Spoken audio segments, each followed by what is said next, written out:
Hey guys, welcome to the channel. As you see in the thumbnail, what if Izuku was Sorcerer of Supreme and ruled the world? Before I start, please do support for more awesome content, and subscribe my channel and like this video. Go support and follow the Kinksana Zero for writing that awesome fanfic, and also make sure to comment on this story. Link in the description. A figure stood on the moon overlooking the earth. It couldn't be described as human, though its shape was close enough to it. The body of the creature was pitch black, filled with dots of glowing light that seemed equal in intensity to the stars behind it. The only defining features on what could be called its head were two large burning orbs that were vaguely shaped like eyes, and a thin strip of white that seemed to be pointed in the shape of a frown. 5,000 Dinoma destroyed, all of my various cohorts reduced to ruin.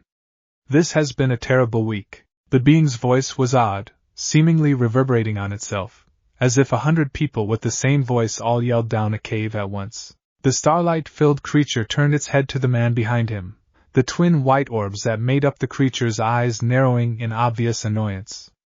"And of course, there is you." Said figure was an older man, with black hair tinted in places by stripes of white, giving a rather dignified look to him. He wore a number of strange regalia, including a red flowing cape and an eye-like amulet around his neck.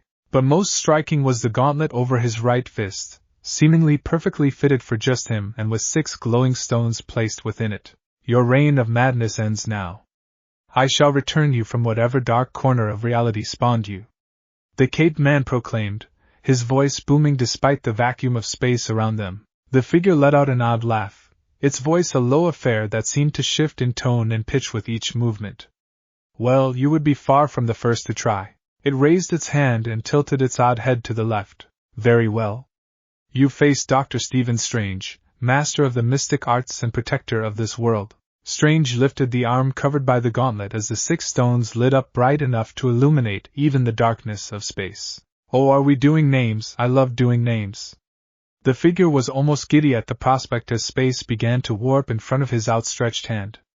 "You may call me All for One." And the two figures, each wielding powers beyond the scope of human perception, clashed against one another in an explosion of light and sound that rivaled even the creation of the universe. The world changed one fateful night, when the world was lit by 6 colorful explosions that could be seen from every point on the planet at the same time. Mere hours afterward, a child was born in Xinquig, China. Thus began the Age of Quirks, or rather, the beginning of one of the darkest ages of mankind. More and more beings born with superhuman abilities began to crop up throughout the world, seemingly chosen at random, and with gifts that varied from the mundane to nearly impossibly strong. Humanity reacted to this new development with fear, and society turned on itself, pausing progress for nearly 80 years as more and more children were born with superpowers, slowly overtaking those born without quirks. However, soon a new age began, the Age of Heroes. Superhumans who vowed to protect the ideas of justice and freedom from those who would abuse their powers to bring ruin to a peaceful world. Standing above all heroes past or present was one man, the shining beacon whose presence became a pillar for the entire world, All Might. Yet this is not his story. No. Rather, this is a tale about an odd young man who would one day become the world's greatest hero. Izuku Midoriya had always been a strange child. From even the moment of his birth, one could say. When he was first taken into the nurse's arms, he was silent. Only the beating of his heart gave any indication that he was alive. It took hours until his first cry, and it had only seemed to have happened because a nurse picked him up. The nurse would later be found to have been stealing medicine from the hospital to supply a ring of villains who were attempted to remake the trigger drug. It had been assumed as he grew up that Izuku was displaying the onset of a strange quirk, as he only seemed to cry or become especially animated around people who held intense negative or positive emotions. Despite this, he grew rather normally, hitting the right weight at the right time, growing, and saying his first words around them time it was expected he would. Even his dream as a child was normal, to become a hero.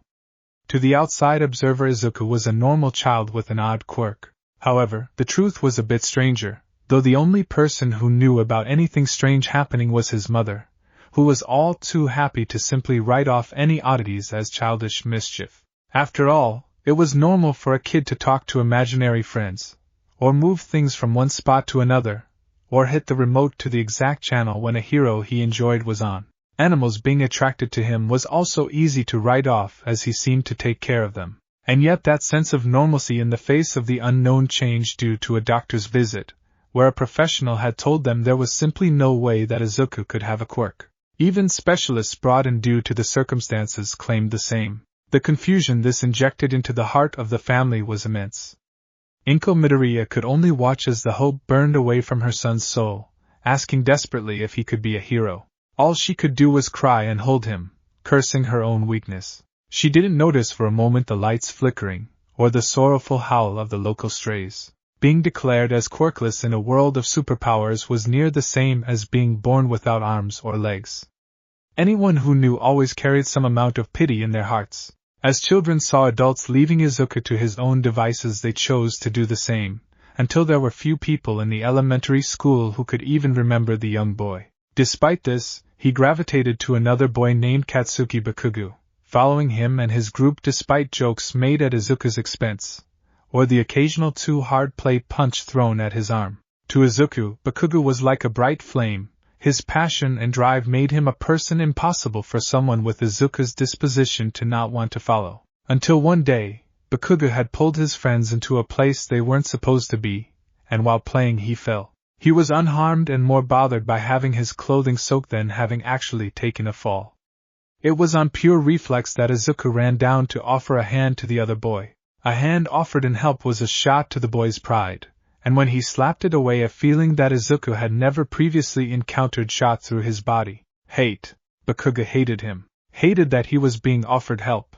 Hated that it was a weak, pathetic, insect-like Deku that was trying to offer to help. Just from a single touch, all of this information flooded into Izuku's mind, the look of concern replaced by horror. If given more time, Bakugo might have responded and told him off. Instead, Izuku turned and ran, out of the park, out to the sidewalks. Izuku ran, because it was the only thing that he could do at the moment, wishing desperately for the voices to stop. It didn't matter how tightly he held his hands against his ears, he could hear the resounding thoughts and feelings of his closest and only friend. And it only seemed to get worse. As he ran, he could feel the thoughts of those around him. This in and of itself was odd, as normally contact was needed for him to feel others' emotions. But now they flowed freely into his mind. He felt the judgmental thoughts of those who saw him, of those wondering why he was alone. All of their thoughts and words connected and screamed until his mind was filled with static. Even his vision became unclear, his legs giving out as he tripped over someone's foot. All he could do was curl into a ball and whisper, "Please stop," again and again as the feelings of those around him burned ever deeper into him. Then a hand came down and rested on his shoulder, and the world was quiet again. Izuku's eyes opened and looked up at the stranger through the tears in his ears. The man seemed old.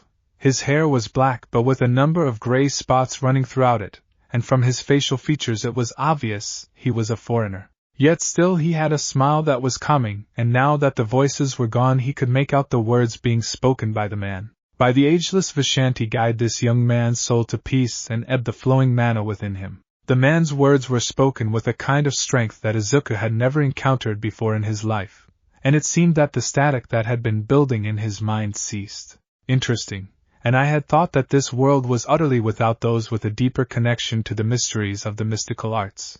He spoke in flawless Japanese, but the way his lips moved didn't seem to match the words that Izuku heard. The young boy didn't quite understand what the older man was talking about, but he tried his tears on the back of his arm and pulled himself up on shaky legs, almost falling if not for the intervention of the man. It seems the drain on you was quite substantial." The old man smiled kindly. "Do you live far from here, little one?" "I'm not supposed to talk to strangers," the young Izuku said in a somewhat dazed tone of voice. "Indeed, prudent life advice. We shall remain on the streets, and should I attempt anything uncouth, bad, you may call out, and I am sure a hero would be along to investigate post haste." Despite Izuku being a child, the man's words were respectful. "That makes sense. If you were a bad guy, a hero would definitely come and stop you." Izuku nodded, though if it was just to himself or the man in front of him it was hard to say. "My name is Izuku Midoriya. What's yours?" "Stephen Strange." "It's a pleasure to make your acquaintance." With that, the two followed Izuku's directions back to the apartment complex where he and his mother lived and opened the door. Izuku, is that you? I thought you were spending time with your... Izuku's mother turned the corner and froze at the sight of a full-grown man standing behind her young son, 1,000 different thoughts running through her mind. Pardon my intrusion. I found your son on the streets having suffered from a certain, shall we say, episode, and felt it my duty to see him home, at the very least. Strange reached into his coat and pulled out a glossy business card, offering it to the Izuku's mother. On the front it showed, Dr. Stephen Strange, medical consultant. Oh my! She ran over and wrapped her child in a tight embrace before looking up, eyes filled with gratitude towards Strange. Thank you so much for seeing my son home safely. But you said he suffered, eh? Strange's expression turned dour for a moment, but quickly shifted to his usual smile. It might be better to discuss this over a cup of tea. I'm afraid that the explanation for all this might be a bit much, Ms. Inko Midoriya, and of course, please come in. Once the Strange was inside, she went toward the kitchen, opening the fridge with her quirk, and pulling out a juice box for Izuku, who began to happily drink while she began preparations for tea. So please, doctor, tell me more about what happened. I cannot speak for the condition that he was in before I arrived, but he was curled up on the ground and appeared to be covering his ears and in a great deal of pain. Oh, Izuku! Inko placed down a cup of warm tea in front of the doctor and took her own seat, looking at her son with eyes full of concern. I take it that this isn't the first time this has happened? Strange looked down at the cup of tea in front of him and took it in both hands, and when she saw them, Inko gasped. Your hands, she said. Inko looked at the horribly broken fingers on the man's hand, bent and twisted at strange angles along the joints, their movements painfully stiff. She could only imagine what could do so much damage to a person's body. HM? He took a sip of his tea and looked down toward his hands. Oh yes, the result of a horrible car accident many years ago. They ache when the weather changes and don't move quite so well as they once did, but I feel no pain from them. He placed the teacup down and smiled. A wonderful cup. Did you create the blend yourself? Inko's eyes snapped away from Strange's hands and focused back on his face with a light blush, feeling a bit ashamed for gawking at what was no doubt a sore subject for the man. Yes, I'm surprised you were able to tell. When one travels in such circles as I have, the subtle flavors tend to speak the loudest. But we can speak of tea later. For now, let us return to the subject of your son. Inko gave a nod and looked down at her own cup. Izuku tends to have spells of unrest that can last for hours. Sometimes he sees things, or starts hearing voices. It always seems to go away by itself, but recently, she felt tears spring to her eyes at her own helplessness. There was no worse feeling than having to look at her son living through such pain and being able to do nothing about it. I see. Strange looked at the young boy with a quizzical expression. Might I see the tea leaves you used for the brew? Before Inko could question it, Strange raised a hand.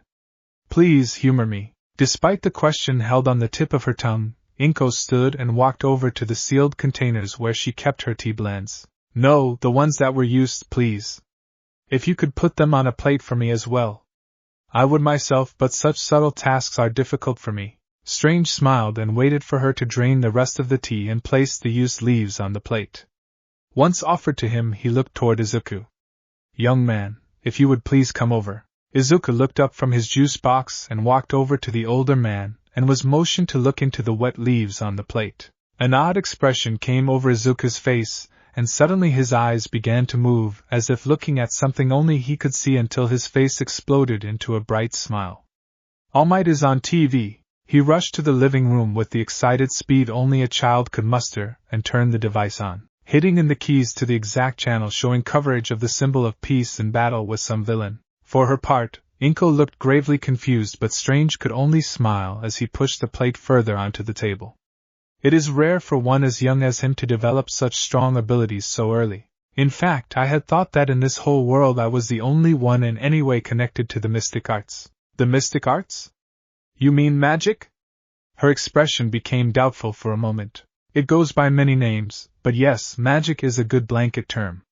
Strange closed his eyes and laid his palm out as flat as he could against the table. Above his hand balls of white light appeared, spinning and dancing through the room. At the same time the faucet and the sink started and the used cups and kettle lifted themselves into the air and landed softly in the sink. The final thing to happen was that Strange's body lifted itself out of the chair, hovering a few feet in the air. Then all at once he landed back in the chair with a pained grunt. The white lights disappeared as he hit the wooden surface. Not the most impressive display, but I am afraid that I am nowhere near as powerful as I was back in my heyday. Did you use a quirk? Despite saying the words on reflex, some part of her knew that he hadn't. There had been a certain energy that ran through the building when he had begun his display, something she had felt when holding her son against her body during his fits. Strange shook his head and used a napkin provided to him to carefully dab the sweat from his forehead. It can be quite a bit to take in. I understand your hesitation to believe in the mystical. However, I can say without a shadow of a doubt that your son is gifted with a great affinity for magic. So you are saying that the fits Izuku has are caused by magic? It made sense in its own little way. After all, no doctor she had visited had ever given her a reason for the fits. Even those with quirks that aided in the identification of diseases could not find anything wrong with her son other than being born without a quirk. Strange mulled over how to respond for a moment. Yes and no. Magic is a force, an energy that flows throughout the world quite naturally. Through either discipline or the proper tools, a mage can harness that power to perform deeds beyond understanding. However, your son's natural affinity is for opening gateways that he is too young to understand how to close himself off from. If I had to guess, his mind is picking up the thoughts and feelings of those around him.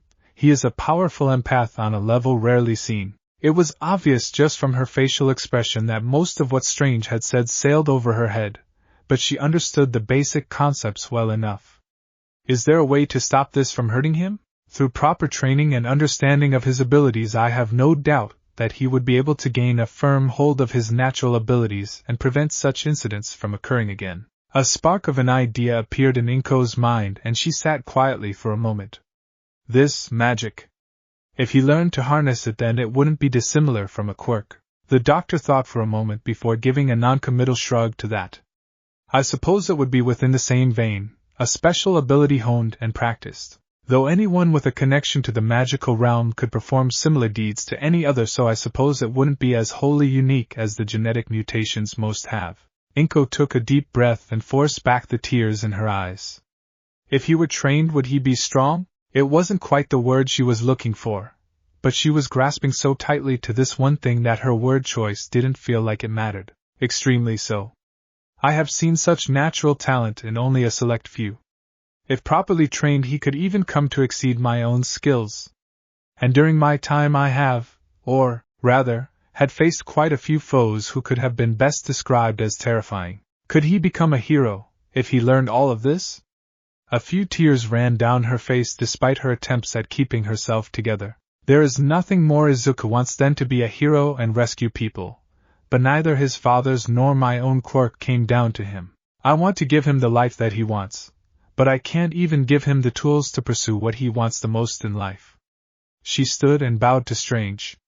Please, Dr. Strange, please teach my Izuku. Strange sat for a moment in silence, his face unreadable before standing up and placing a gentle hand on the woman's shoulder and offering a handkerchief in one of his broken hands. Once she had a chance to right herself, he took his place on the other end of the table and drew in a deep breath. I can teach Izuku how to harness his powers, how to perform deeds of such greatness that he will always be remembered. But I'm sorry, it is not within my power to make him a hero. His mind drifted to old friends and allies, of the greatest heroes and the most humble. In a few scant moments he remembered the terrors he had once faced, and even when confronted by such evil how he had found strength in those alongside him. Would you please call him in? His voice was low and seemed to convey an age beyond his physical appearance. Inko looked at the doctor and nodded. Izuku, pause the TV and come in here please. From the other room Izuku entered with a bright smile on his face. Mom, it was so cool. All Might totally blew away a ton of bad guys in a minute flat. He swung his arms out in front of him as if blowing away invisible enemies before noticing the mood between the two adults. Am I in trouble? Izuku's young mind came to the first thought it could summon. No, but if you wouldn't mind, I would like to ask you a few questions, young man. Strange turned to Izuku from his seat, eyes fogged over with memories despite his attempts to focus. Izuku smiled at the knowledge that he wouldn't be getting yelled at and nodded. I don't mind. Your mother tells me that you want to be a hero. Why exactly is that? Izuku's face lit up. It was rare that he got to talk about his dream, so having a chance with the nice man who had helped him out was a rare treat. Because I want to be like All Might. Strange's expression didn't change in the least. And what does that mean, to be like All Might? I don't understand. Izuku was honestly confused by the doctor's words. What is it about All Might that makes you want to be a hero? Is it because he seems happy? Is it popularity? Simple strength? What part of being a hero makes you want so desperately to be one? That question threw Izuku for a loop, and his young mind couldn't quite grasp an answer that he could be happy with. Everyone wanted to be All Might, wanted to be a hero like him. But now that he was asked, he couldn't quite think of a reason. Of course he wanted to help people, but that seemed almost too small.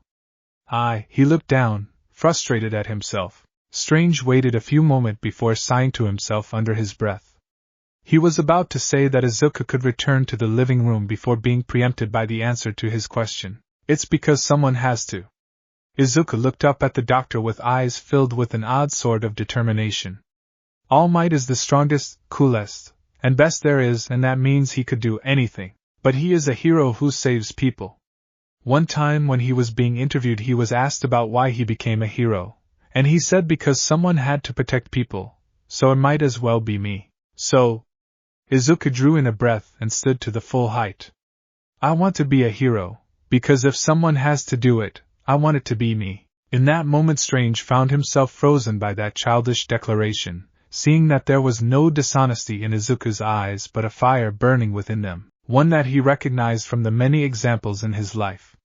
In those eyes he saw a man gifted with great strength who bore the world on his shoulders because it was his responsibility. He saw a man who walked a path toward the future, willing to put his life on the line to ensure a brighter tomorrow. And most of all, he saw a man out of his time with a will so unshakable that if he stood before a wave it would shatter against him like glass. I see.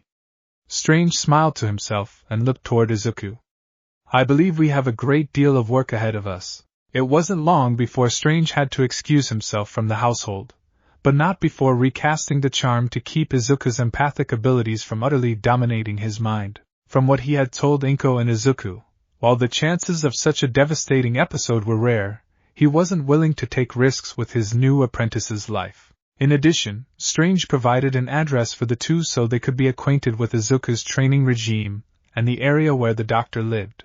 Before I go, I feel the need to offer a suggestion to both of you, Strange said and turned to look at both mother and son with a solemn expression. Don't let discussion of the mystic arts leave the walls of your house. His expression seemed to change to a soft smile. In my experience, when confronted by the unknown, most people either believe you are insane, or shun that which they can't understand. However, that decision is yours to make. And with that, Strange exited the house, closing the door softly behind him. Inko collapsed back into her chair and drew in a long breath once the doctor was gone, having not realized just how nerve-wracking the experience had been. Had it not been for the numerous strange events surrounding her son, she might not have believed in anything as outlandish as magic. Oh man, I wonder what kind of powers I will get. Izuku was the exact opposite of his mother. While he didn't quite understand the larger picture, he was still of the age where if someone of authority told him that he had magic, he would believe them when presented with the bare minimum amount of proof. I bet I could make myself as strong as Cock. All at once the energy building inside of the young boy seemed to die off at the mention of the childish nickname for the one person he had assumed was his friend. Even with his abilities held under the charm, the memory of the hate that had burned in Bikugu's heart had left its mark on him. Despite her exhaustion, Inko was ever the mother and picked up on the sudden shift in mood almost immediately. Did something happen today?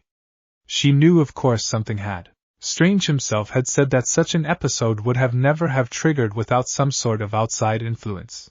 Izuku frowned and looked away. Part of him didn't want to say anything bad about the person he had thought was his friend, but another equally large part wanted to reach out to his mother for comfort. I was playing in the woods with some. He suddenly realized that he didn't really know anyone in the group other than Bikugu. He couldn't call them friends, and at this point he couldn't really call Bakugo that either. Classmates, and one of them fell. I touched his hand and...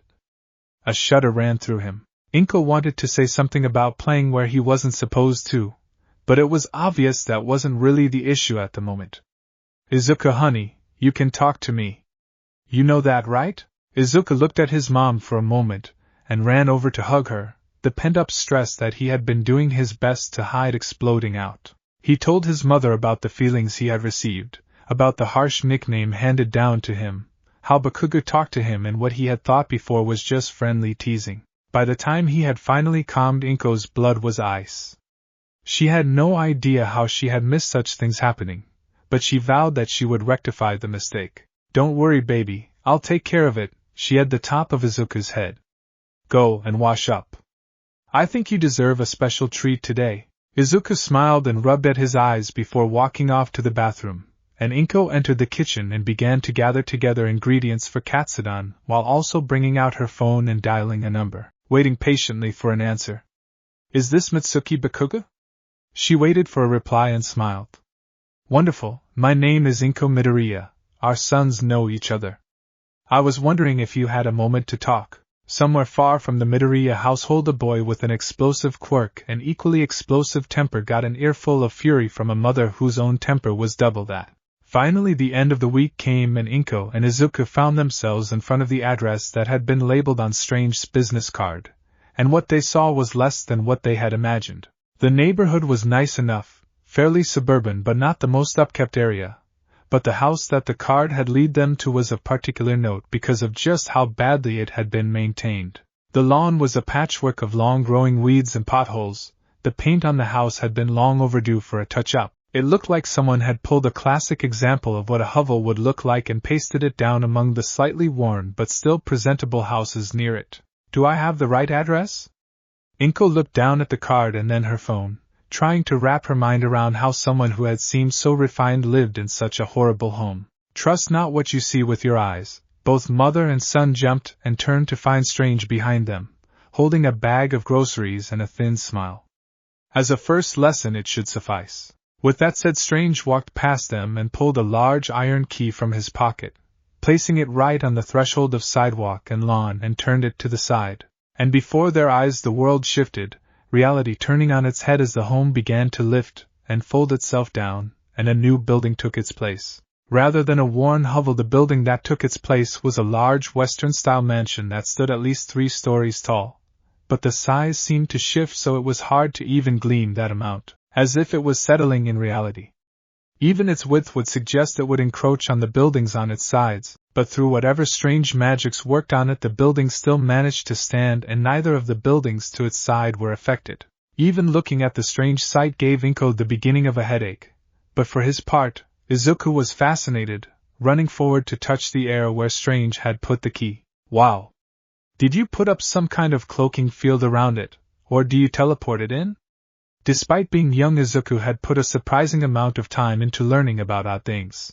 After all, when one's dream was to be a hero, being educated in multiple fields was expected. Strange chuckled at the boy's eagerness and shook his head. Nothing as simple as that. Both this building and the other exist at the same time, in the same space. Even now, while you two see my sanctum sanctorum, the other building remains in place. Both existing within the same moment. The key I hold simply allows me to enter the space that holds it. Izuku blinked and tilted his head. Like a pocket dimension? Strange paused for a moment, considering his pupil to be, and gave another half-smile. Yes, an apt description. Inko coughed into her hand and walked forward to the edge of the sidewalk. Is it safe for us to walk in? Seeing such a brazen display of power performed so simply had thrown her off balance. But she was ever the kind to follow the flow instead of fighting against it. Oh yes, how rude of me to become so wrapped up in this that I would forget my basic manners. It has been quite some time since I had guests. He walked forward and waved for them to follow, opening the door and waving them inside. Much like the outside of the mansion, the design of the inside was very Western in its sensibilities. A number of interesting baubles and paintings on display. The amount of wealth held in just the foyer of the building was enough to make Inko suddenly self-conscious about what Strange must have thought of their tiny apartment. I welcome you both to my home, if you would please follow me to the kitchen, I believe we can start there and tour the house as we discuss Izuku's future training. Strange spoke in a low but quick tone, and the grocery bags lifted themselves into the air, floated away from him, as if carried by a pair of invisible arms. Izuku and Inko paused for a moment, unsure how to proceed due to the strange environment. Normally it was respectful to remove one's shoes before entering much further past the door, but given their host's Western home and sensibilities, they simply followed suit after him despite the strange environment. It wasn't a long walk to the kitchen, which, in contrast to the more old-fashioned design of the foyer and outside of the building, was stocked with a number of modern amenities, all top of the line and clean to perfection. Strange led them to his dining table and sat with them, waving his hand vaguely toward a teapot atop his stove, causing it to light and begin warming the water contained within. I am afraid that my selection of tea is mostly medical blends, nothing as delicious as yours, but it rests easy on the stomach. Oh, that's no issue. Inko sputtered, almost embarrassed that he would demote his own tea to her own blends. This is a beautiful home that you have, Dr. Strange. I thank you for the compliment, but the sanctum is only mine by trade. I suppose you could call it a work benefit. Though, I do have to provide the more modern details myself. Strange clapped, and the kettle rose off the stove along with 3 teacups and 2 small bowls of sugar and honey. The kettle poured itself into their cups before floating back to the stove. Thank you. Inko and Izuku both lowered their heads in respect and took a sip of the tea, which was intensely bitter, but soothed the nerves. Izuku added a spoon of sugar to his, while Inko simply left it as it was. So then, what does Izuku have to expect for training? Straight to the point, a respectable quality. Strange smiled and took a sip of his own tea, letting himself savor the bitterness of the drink before setting it down. To begin with, I will keep his schedule open, focusing only on building a foundation for future learning with a focus on control and discipline. I would like to wait at least another 4 years before studying anything more advanced than that, but beyond that point I would be teaching I suppose you could call it a full spectrum of talents: divination, enchantment, evocation, conjuration, and so on and so forth. As I had stated during our first meeting, I believe that Izuku has a natural-born talent for the mystic arts, so focusing on one area would be a waste of that useful talent. Despite not knowing what the words meant, Izuku couldn't help but beam at Strange's compliments. He had been so used to people just saying, well, he is quirkless, so there is no point that someone saying that he had potential was enough to make his day. Inko smiled and turned to Strange, her expression dipping for a moment. I assume you will take every precaution to ensure that he is safe? Strange hesitated for a brief time before giving a nod. I will never put your son as undue risk, Ms. Midoriya. That being said, the mystic arts are capricious forces, and those who learn them always follow some risk. But I would stake my very being on the protection of another. That seemed to put her at ease. Thank you, Doctor. Now may I ask, are you using a spell to translate your words?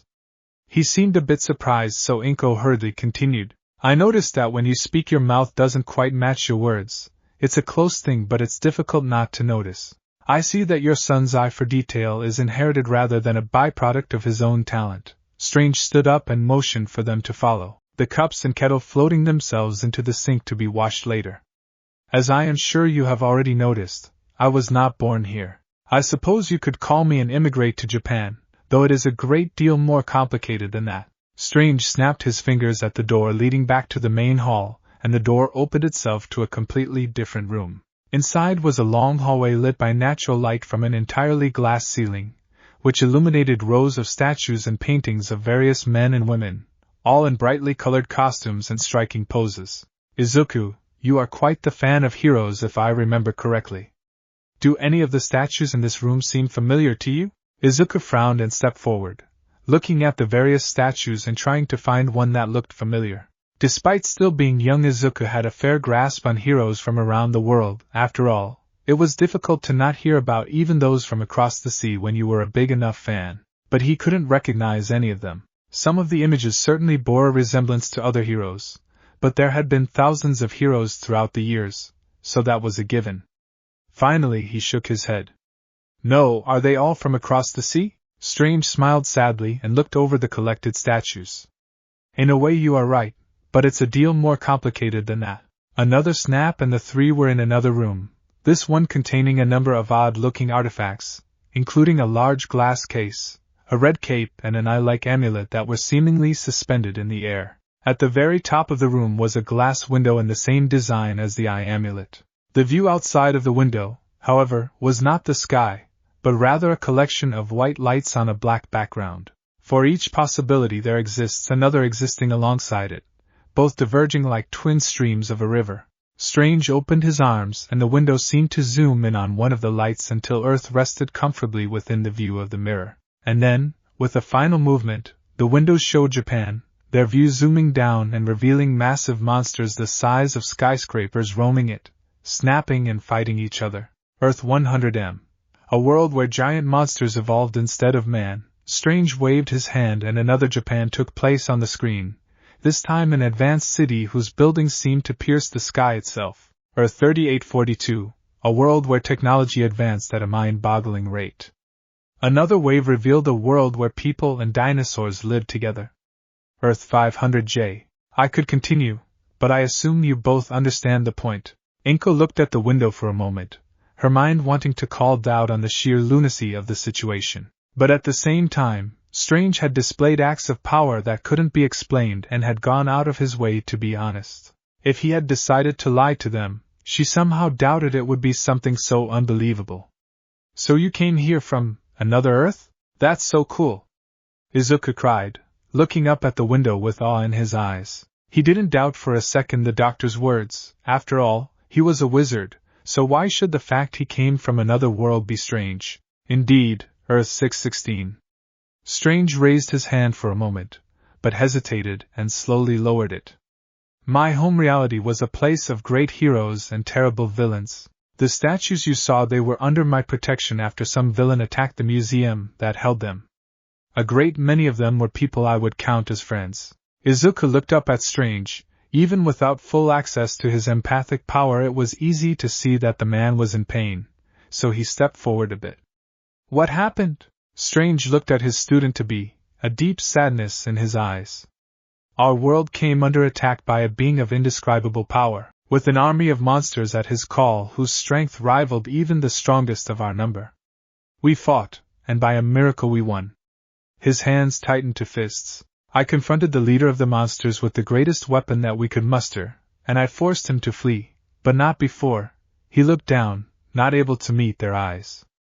Not before he stole everything. I chased him into this reality, and stuck him down with all of the power I had. My weapon was destroyed in the process, but I ensured that he would never harm another world. Neither Inko or Izuku knew how to react to that. It was a story too awful to merely say I am so sorry for your loss. It was simply too difficult to even put it into thoughts, losing one's entire world and the people on it. So instead of saying something, Izuku walked up the steps and hugged Strange's leg, surprising both his mother and Strange. For his part, Strange could only smile and put a hand atop his head. With the heart inside of this boy, he will make a fine hero, were the thoughts in Strange's mind. Thank you, he spoke lightly and motioned for Izuku to return to his mother's side. However, I have learned many times over that appearances can be deceiving, so I immigrated to this world, bringing my sanctum with me to stand vigilant, so if the creature ever rose again, I would be ready. Thank you for sharing this with us. Inko gave a small bow to Strange. It must have been difficult to drag all of that up, but he had proven beyond a doubt that he would be honest with them. Trusting them with a secret so large was more than she would have asked for. Izuku looked between the two adults, not quite understanding but still trying to be attentive. So, can I learn how to speak any language too? And with a simple question from a child, the tension of the situation was shattered, with Inko trying to hold back a laugh and Strange simply shaking his head with a smile. That and more, he said, his eyes twinkling. That and more. From that day on, Izuku's training with Strange began. Before they had left, the doctor presented both Inko and Izuku with keys that, when inserted into another door, would make it a pathway to the sanctum, ensuring that only the two of them would be able to use the key and making them promise to do it only in secret. However, the training was not quite what Izuku had expected. Monday through Friday, Izuku would go to Strange's home and do homework he had left over from school with help given from Strange, who was surprisingly knowledgeable and, beyond all else, patient with his young student. Did you have any other students? Izuku had asked him one day, wondering just where he had picked up such a talent. No, but a great many of my allies had children, and one must learn to be patient with little ones whose tantrums can rip holes in reality. His master had answered. After that was done, the two would enter a large room set up a bit like a dojo, with a number of wooden training weapons and various exercise equipment kept to the sides of a large padded floor. There, Strange had begun to teach Izuku basic martial arts, focusing on muscle control and precise movement and breathing. From what the doctor had told him, this was an important step in eventually learning magic. One had to have a certain mastery over both body and mind before they delved any deeper. Those exercises continued for about an hour, and they would finish the day with a variety of activities designed to make Izuku more comfortable with himself. Practicing speaking quickly with tongue twisters, going over old legends and trying to guess which ones were real, it turned out that is was most of them, and rarely, testing the bounds of Izuku's empathy. The last one was especially dangerous, so they mostly kept it small. To this end, Strange had adopted a white mixed-breed cat he had named Clea, apparently named after someone who had once been very special to him. Izuku would spend the remaining time attempting to feel out the cat's emotions, which were quite complicated for an animal, but a great deal less straining than a human's. Within his first year, Izuku had easily picked up the spots Clea enjoyed having scratched and rubbed and was able to predict her wanting to leave easily. Beyond his after-school training, life didn't change much for Izuku. He still attended school, where he was mostly forgotten about by those around him. Ever since the creek incident, Bakuga had cut him a wide berth, which was mutually agreed upon by both children. While Izuku couldn't bring himself to say that he hated the other boy, he couldn't bring himself to be around him for anything more than class.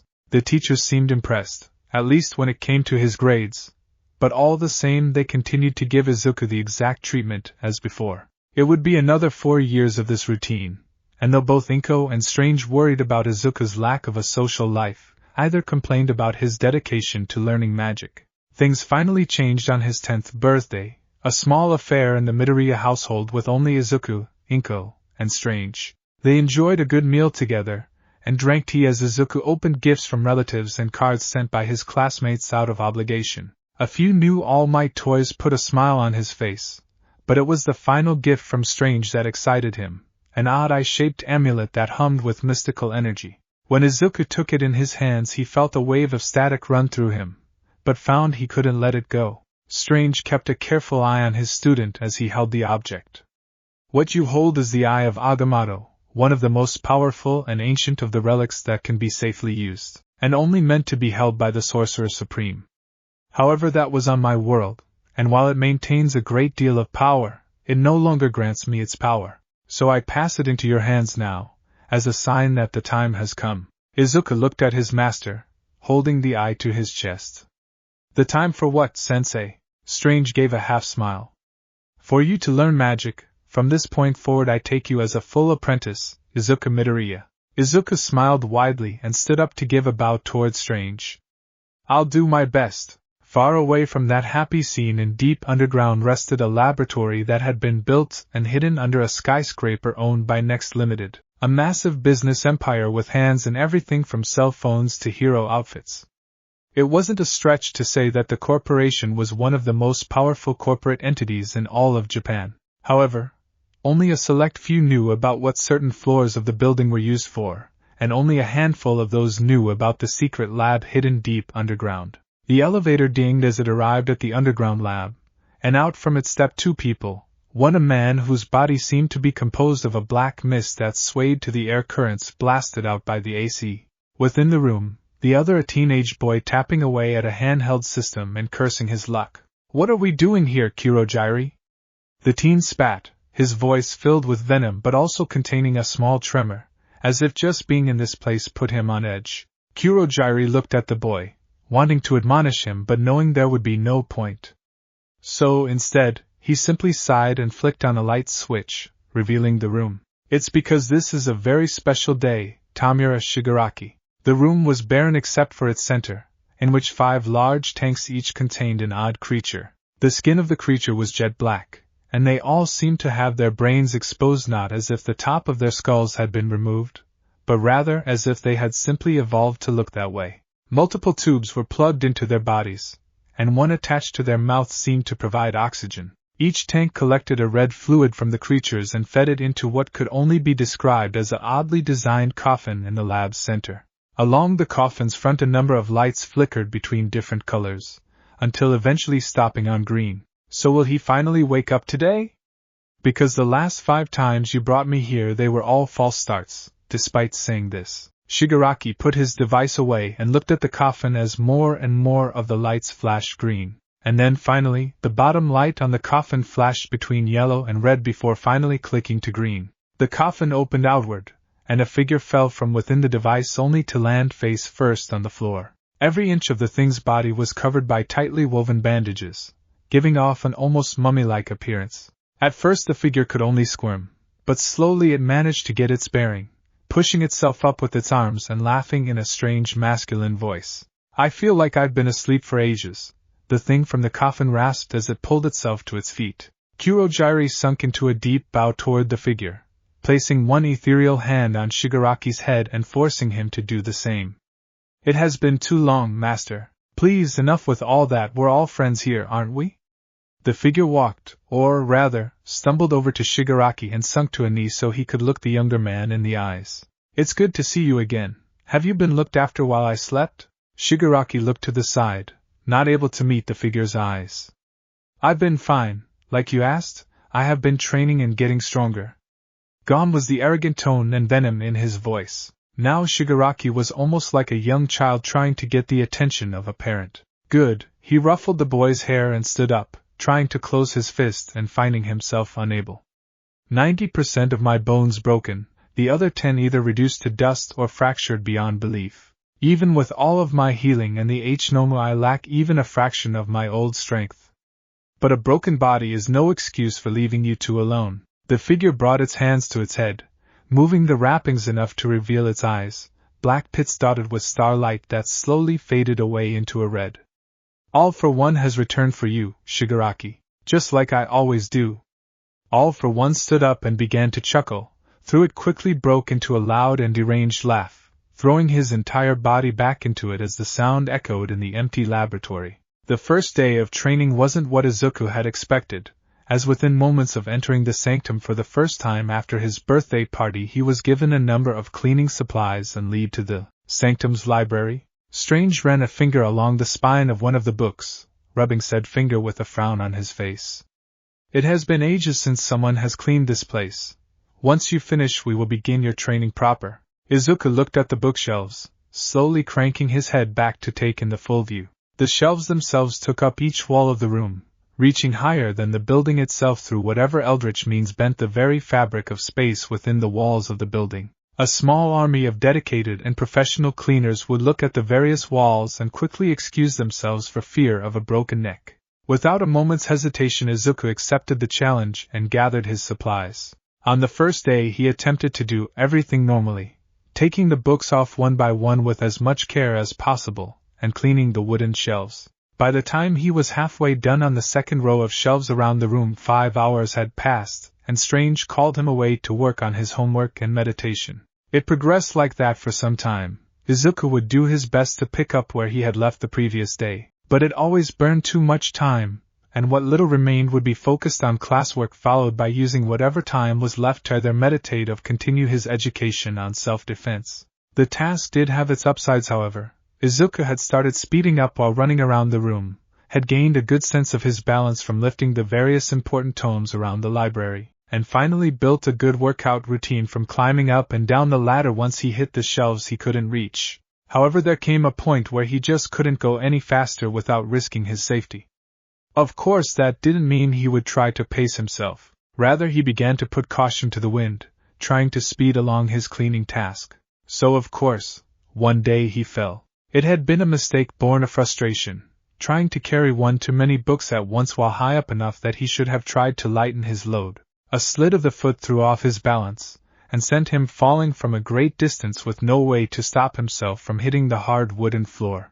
But just as he was bracing himself for a landing he stopped a good foot above the floor, floating in place. Having noticed that he hadn't broken his spine he opened his eyes and found that not only was he being held above the floor, but the books that had taken the fall with him were also floating safely. After a few seconds the odd effect disappeared and Izuku touched the ground softly along with the various books. While that was scary, he clutched his shirt and picked up the books, checking to make sure that none of the tomes had suffered any damage. Sensei must have put a spell to make sure I didn't get hurt if I fell. A smile exploded across Izuku's face as he looked toward the upper shelves, the beginnings of a plan forming in his mind. With greater care Izuku climbed the ladder along with a few books from his backpack, school textbooks worth a lot less than even a single rare book in the library, and tossed them from his place on the ladder, watching as they fell only to stop just before hitting the ground. Okay, you can do this. Izuku took a deep breath and jumped off of the ladder, his entire body tightening as he braced for impact, only to find himself paused one more and deposited safely on the ground. Still scary, he shuddered and looked up, determination burning inside of him. But not that scary. With that discovery made, Izuku attacked the task before him with renewed vigor, dropping a number of books after making a note of their order, and then falling himself to gather cleaning supplies. It was still a difficult task, but he had managed to save himself time climbing up and down, and finally after another month of work he walked to the door and knocked on it, waiting for just a moment before Strange walked in from another room in the sanctum, the house's innate magic warping the space. "And how goes the work?" Strange asked, looking around at the massive bookcases. "Done. I dusted all of them off." Izuku smiled in triumph despite being soaked with sweat. Even with a few months of work under his belt it was exhausting having to climb up the ladder. Falling helped, but there was only so much it could do. "Did you now?" Strange gave a small smile, one that Izuku had come to know as "I know something you don't, and am being a wizard by not telling you." The man walked over to where Izuku had originally started on the bottom shelf, took off 2 of the books and ran his finger along the wood, bringing it up to show a thin coating of dust. "Seems you missed a spot." He stood up and clapped his hands, a great many of the shelves glowing a dull yellow. "A few spots," Strange amended. Izuku looked at each marked spot and felt all of his accomplishment, and pride turned to sand in his mouth. "But that's impossible." Strange looked at his student for a moment. "Then quit.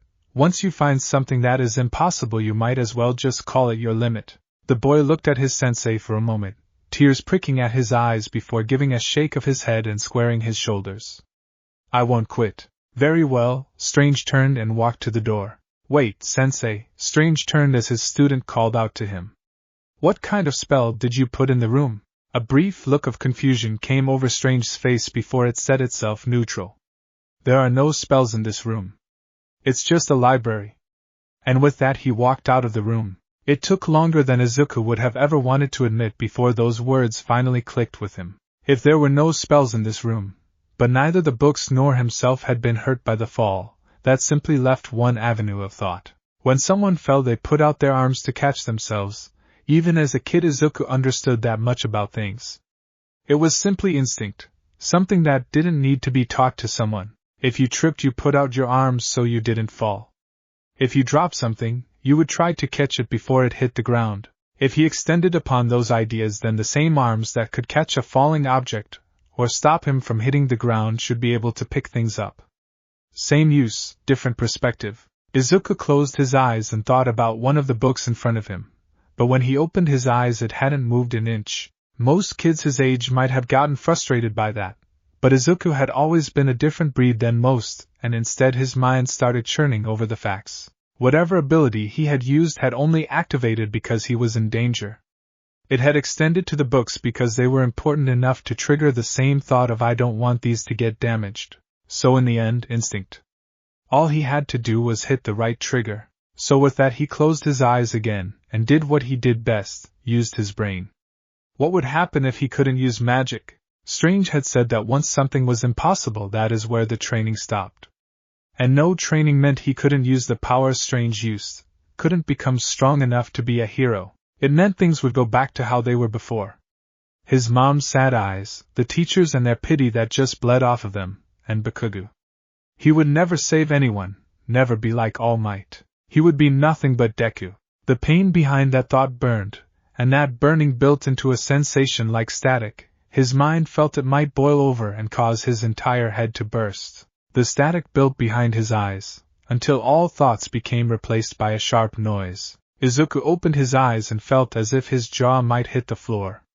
At best he had meant to pick up on book, maybe just make it float a bit. As it was, every book in the library was floating off of the shelves, and without any further input the cleaning supplies he had used jumped to life, flying to the shelves and working with speed that put anything he could have done to shame. The static burned in his mind, but it provided him focus. He held that feeling to his heart until he was sure it had been completed, and then clutched that painful feeling and pushed the books back, falling to his knees and only then realizing his entire body was covered in sweat. He would never be Deku again. Well, an impressive display. Strange smiled behind him, as if he had been there all along. Izuku took a few more deep breaths, a smile breaking over his face. Well, Sensei, he looked up. It's clean. A small twinkle burned in Strange's eyes. Indeed they are. Now then, let's go to the kitchen. The kitchen? Izuku asked, confused. Ice cream, I think you have earned it. Izuku's smile had never been wider as he followed the other man out the door. From then on the true training began. Izuku studied books and languages he could only understand because Strange cast a spell of translation on him until he could manage himself. These things would have been above a grown man's head, and the trouble of having to cross-reference so many things was a pain. But Izuku Midoriya was hungry for every scrap he found, studying and learning at a rate that Strange himself recognized from when he started. So most magic is simply projecting the power of a stronger being or source. But I was able to make things float without having to call upon anything. Izuku looked up from the time before him, barely suppressing a yawn. While the great masters of Atlantis were some of the most knowledgeable in terms of invocation, they were ironically rather dry in their writings. Strange paused his own writings, and considered his student's question. While he knew the answer, he would have to bring it down a few steps to convey the information to Izuku. The short answer would be, you are still using invocation, but rather than call upon a deity, magical source, or element, you are calling forth power from within yourself. Tell me, have your readings come across the reason higher beings answer our spells with power? Izuku paused for a moment, and raised his hand, diving into the large pile of books that had built up on the desk he used to study, pulling out a dusty tome that looked as if a stiff breeze might cause it to fall to shambles. With the utmost care he opened the book, and began to read the words to himself. It is in covenant that the gods answer our prayers with miracles, so that those miracles can go on to create more prayer. He shook his head. But I don't get it. It could be seen as an investment. Beings on that level are empowered by things done in their names. A god of protection who grants a shield to protect a group of people will get a return of power for having themselves called upon. They supply power, and in return their power is increased by use. He could see his apprentice was still struggling, so he wrote a list of books and offered it to him.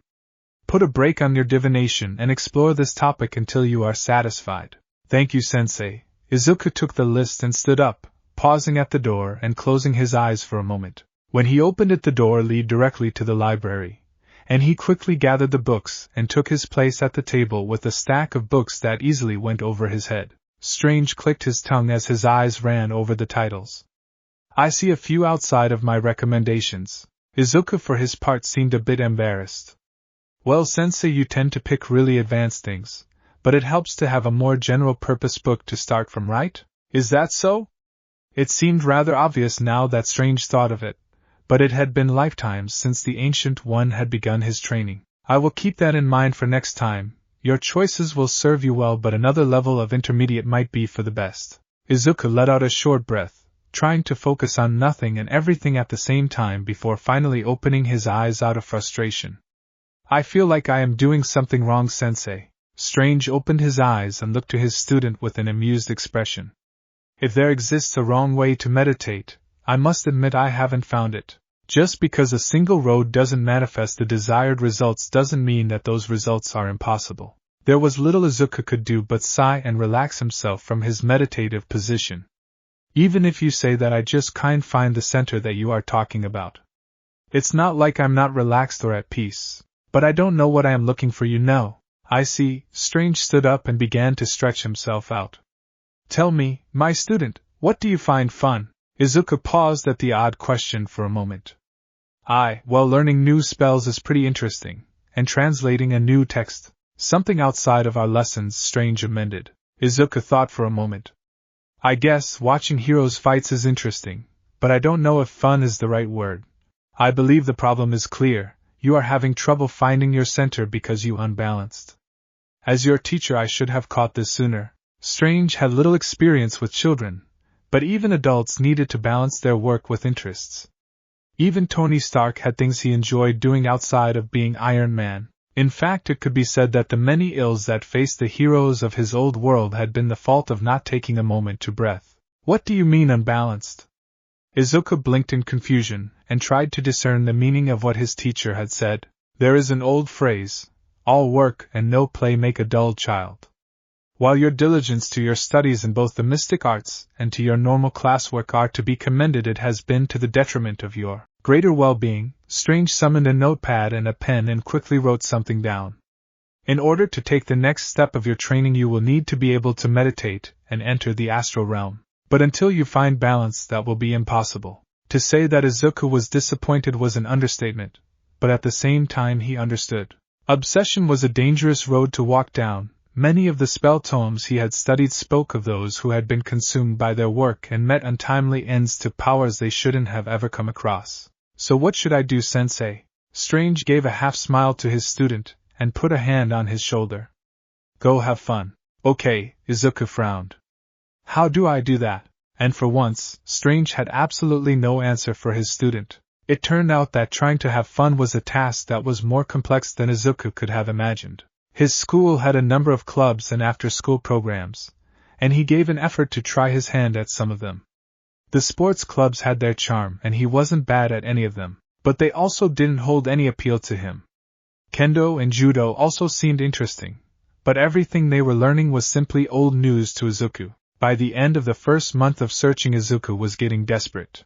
It wasn't like he couldn't enjoy things. Movies were good, video games were fun, but they didn't seem like permanent solutions to his problems. Maybe I'm just really boring, Izuku muttered as he rested his forehead against his dining table. Inko looked at her son with a frown on her face, measuring out things for dinner. Maybe you are thinking about this the wrong way, dear. Izuku sat up and looked at her with curious eyes. Instead of trying to find something new to enjoy, why not find something to do that you already liked? It might have been rather obvious advice, but having been young herself once, Inko found that obviously solutions were always the last to arrive. Izuku frowned in thought and pulled out his phone. Only an occasional mutter that wasn't quite intelligible to anyone but himself. Inko couldn't help but smile at this, because it meant that she had at least put her son back on the right track. While she couldn't do anything to help him out with his magical research or training under Dr. Strange, she could help with mundane things like this. I want to help people. Izuku suddenly shouted out, an excited expression on his face. He looked to his mother, as if he had discovered a hidden secret laced in a mysterious code. I see. Inko turned to her son with a thoughtful expression. So if you figured that out, do you have something in mind? He was still a boy, and as such was limited in his pursuit of doing much of anything. Well, I think I might have a place in mind. He turned the phone in his hand to show Inko, who examined the article with a smile. Yes, something like this might work out pretty well. Inko kept the place in mind. Let's see, why don't we go Friday after your classes and see what we can do? After all, how bad could an organization called Feast be? Friday eventually came and Izuku and his mother caught a train to the closest local Feast building, and both found themselves surprised to see not a ramshackle building but a modern-looking building that could have passed for an amusement center. Feast, from what its website and many articles written about it seemed to say, stood for food, emergency aid, shelter and training. Apparently it had started in America but had branches all across the world now. While their entry into Japan had been a difficult one, publicly due to the fact that they had an open-door policy that could let villains use it as a ducking-in point. But in reality the issue had been a point of national pride, as having a center open in Japan would mean having to admit that there were people fallen between the cracks of their society. Their solution, however, had been brilliant. They had All Might talk of the good that he had seen the organization do throughout America and had given the charitable organization his full endorsement free of charge. And where All Might stood, others would inevitably follow. Ever since it had opened large and small shelters throughout many cities in Japan, and despite publicly helping those few who have fallen, saw quite a bit of people coming both in and out. Many stories were the same. People who might have dreamed of becoming heroes who couldn't make the cut and suddenly were left without any transferable skills. Feast provided temporary shelter and classes that got people back to their feet. Beyond that, it provided services that were simply out of the price range of some, ranging from on-site clinics, daycare centers, and even trauma and crisis counselors. Normally such an organization would be too good to be true, but donations and occasional government funding kept the lights on all day and night. And beyond that, those who left to lead successful careers would funnel money back in gratitude to someone who wanted to help people with all he had. A place like this would make a wonderful stepping stone. Izuku smiled and walked forward confidently with his mother by his side, entering the large building and finding that the inside was just as neat and clean as the outside. A smiling man stood behind a counter and nodded to the two of them as they entered. "Good day, is there anything we can help you with?" His tone was pleasant, and the smile he wore was utterly genuine. Izuku nodded at the man. "I was wondering if you guys needed any help." His tone was excitable. For once he felt like he was on the right track. "I see, so you are looking to volunteer?" He looked to Inko and waited for a nod of approval from her. "Wonderful. While it just so happens we can use an extra pair of hands around here." The man reached under the desk and pulled out a clipboard and pen, holding it out to Inko. "Thank you." She took the form with a small bow and began to read it over. "So how will Izuku be able to help around here?" "Well, because he is so young, we will have him follow and help out one of our older volunteers who will help to show him the ropes. He will be under constant supervision from staff and help out with little things here or there. Once we find something that Izuku excels at, we will place him there to help out when he comes around." The worker took back the forms and looked over them. "Normally we would have you folks come back a bit later so we could assign him a buddy, but we actually have a volunteer that could use a bit of extra help sorting things in the kitchen." Izuku couldn't have been happier. The worker might as well have said, "We are offering a pot of gold." "Wow, how lucky is that?" Inko covered a chuckle and nodded to her son. "You know, I happen to have some time off as well. I'm quite the cook if you need an extra hand in the kitchen." The worker whistled at that and offered another form. "2 volunteers on the same day, we are lucky indeed." Inko finished filling out the paperwork and turned it over around the same time a young man entered into the lobby. He seemed to be in his mid-teens, and was skinny in an almost unhealthy way. One could be forgiven for thinking he was one who had come to partake in the shelter, and not a volunteer. "I still have a ton of stuff to sort through, so I hope this is important." His tone was curt and a bit rude, but not malicious. It made him seem like a rather blunt person overall. The man behind the counter rolled his eyes. "I figured, which is why our new volunteer." He paused a moment and looked at the form. "Midoriya could offer you some help." The boy looked over Izuku for a moment before giving a noncommittal shrug. "Sure, why not?" He offered his hand to Izuku, strangely only giving 4 fingers. "My name is Tamura Shigaraki.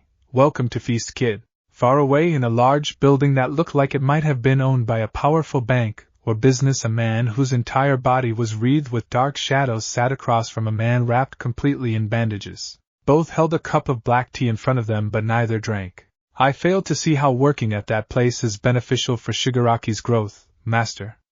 Kurojairi brought the cup to his lips, the shadows pulling away from his mouth as he took a drink. "That is why you are a small picture type person, my dear Kurojairi." All for one took a sip of his own drink. Through it was quite a deal less elegant, as even lifting the cup seemed to cause his entire arm to shake, with only a small amount of liquid actually passing his lips and a greater majority of it landing on the white bandages that fully covered his body. "That one is simply too dangerous to let him do whatever he wants. A child should have chores, don't you think?" Kurojairi inclined his head, though he still didn't quite understand his master had reasons of his own. "I see, he is there to scout for talent then?" "Ever to the heart of it, indeed. Feast is a useful tool. Plenty of people have quirks that are too dangerous to actively enter the workforce, meaning that when they fall on tough times they come to us. At such a low point anyone could be brought. That feeding dirty money into a charity makes it easy to launder, so it acts as a nexus for all other uses." The cup slipped from All for One's fingers and shattered on the ground, drawing a grunt of annoyance from the man. "Fine motor controls still haven't come back." "It will be slow going, sir. After all, even with your healing potential, most of your body is held together by pins and staples. Without the bandages you would simply fall apart." While he was probably trying to sound encouraging, Kurojairi couldn't quite pull it off. Thanks, all for one, replied blandly. Still, there is a deeper lesson for him. These people who fell into the cracks only did so because those cracks exist in the first place. As one who also fell, I wish for him to develop empathy. Or at least learn to fake it well enough. Shigaraki will need to develop relationships in the future with those who will serve under him. It's crucial that in this stage of his development he learns how to act human. And if he fails? Kurojairi asked. Then I will simply move him to a different shelter and have him try again. A teacher needs to be there for a student, you know. Killing a few people should hardly be the end of it. He waved away the concerns as if they were so much dust. After all, Shigaraki must grow to become a villain who takes the spotlight. That's simply the way of things. All for one chuckled in a raspy tone, which quickly evolved into a hysterical laugh that dimmed even the very lights of the meeting room. Izuku sat down on one of the many boxes, his body covered with sweat but with a smile on his face. Shigaraki was a bit less dignified, falling on the floor with his arms laid out on either side of him. I don't know if I should be impressed or angry that you were able to keep up with me for that long. All Izuku could do was laugh a bit, and toss the older boy a water he had grabbed from one of the boxes. Well, my sensei has me do a lot of physical labor so that I can keep in shape. Through most of it feels like getting me to do chores. Shigaraki barked out a laugh and downed the water quickly, pouring some of what was left on his sweat-covered face. Your sensei and mine don't sound all that different. Let me guess, sometimes he says something that you don't get and tells you to figure it out. Well, maybe sometimes. Izuku took a sip from his water and relished the feeling of the cool drink, placing the rest of the bottle against the back of his neck. He tries to be straightforward, but I guess he is used to being mysterious. The two of them shared a laugh over their shared issue before lapsing into a comfortable silence.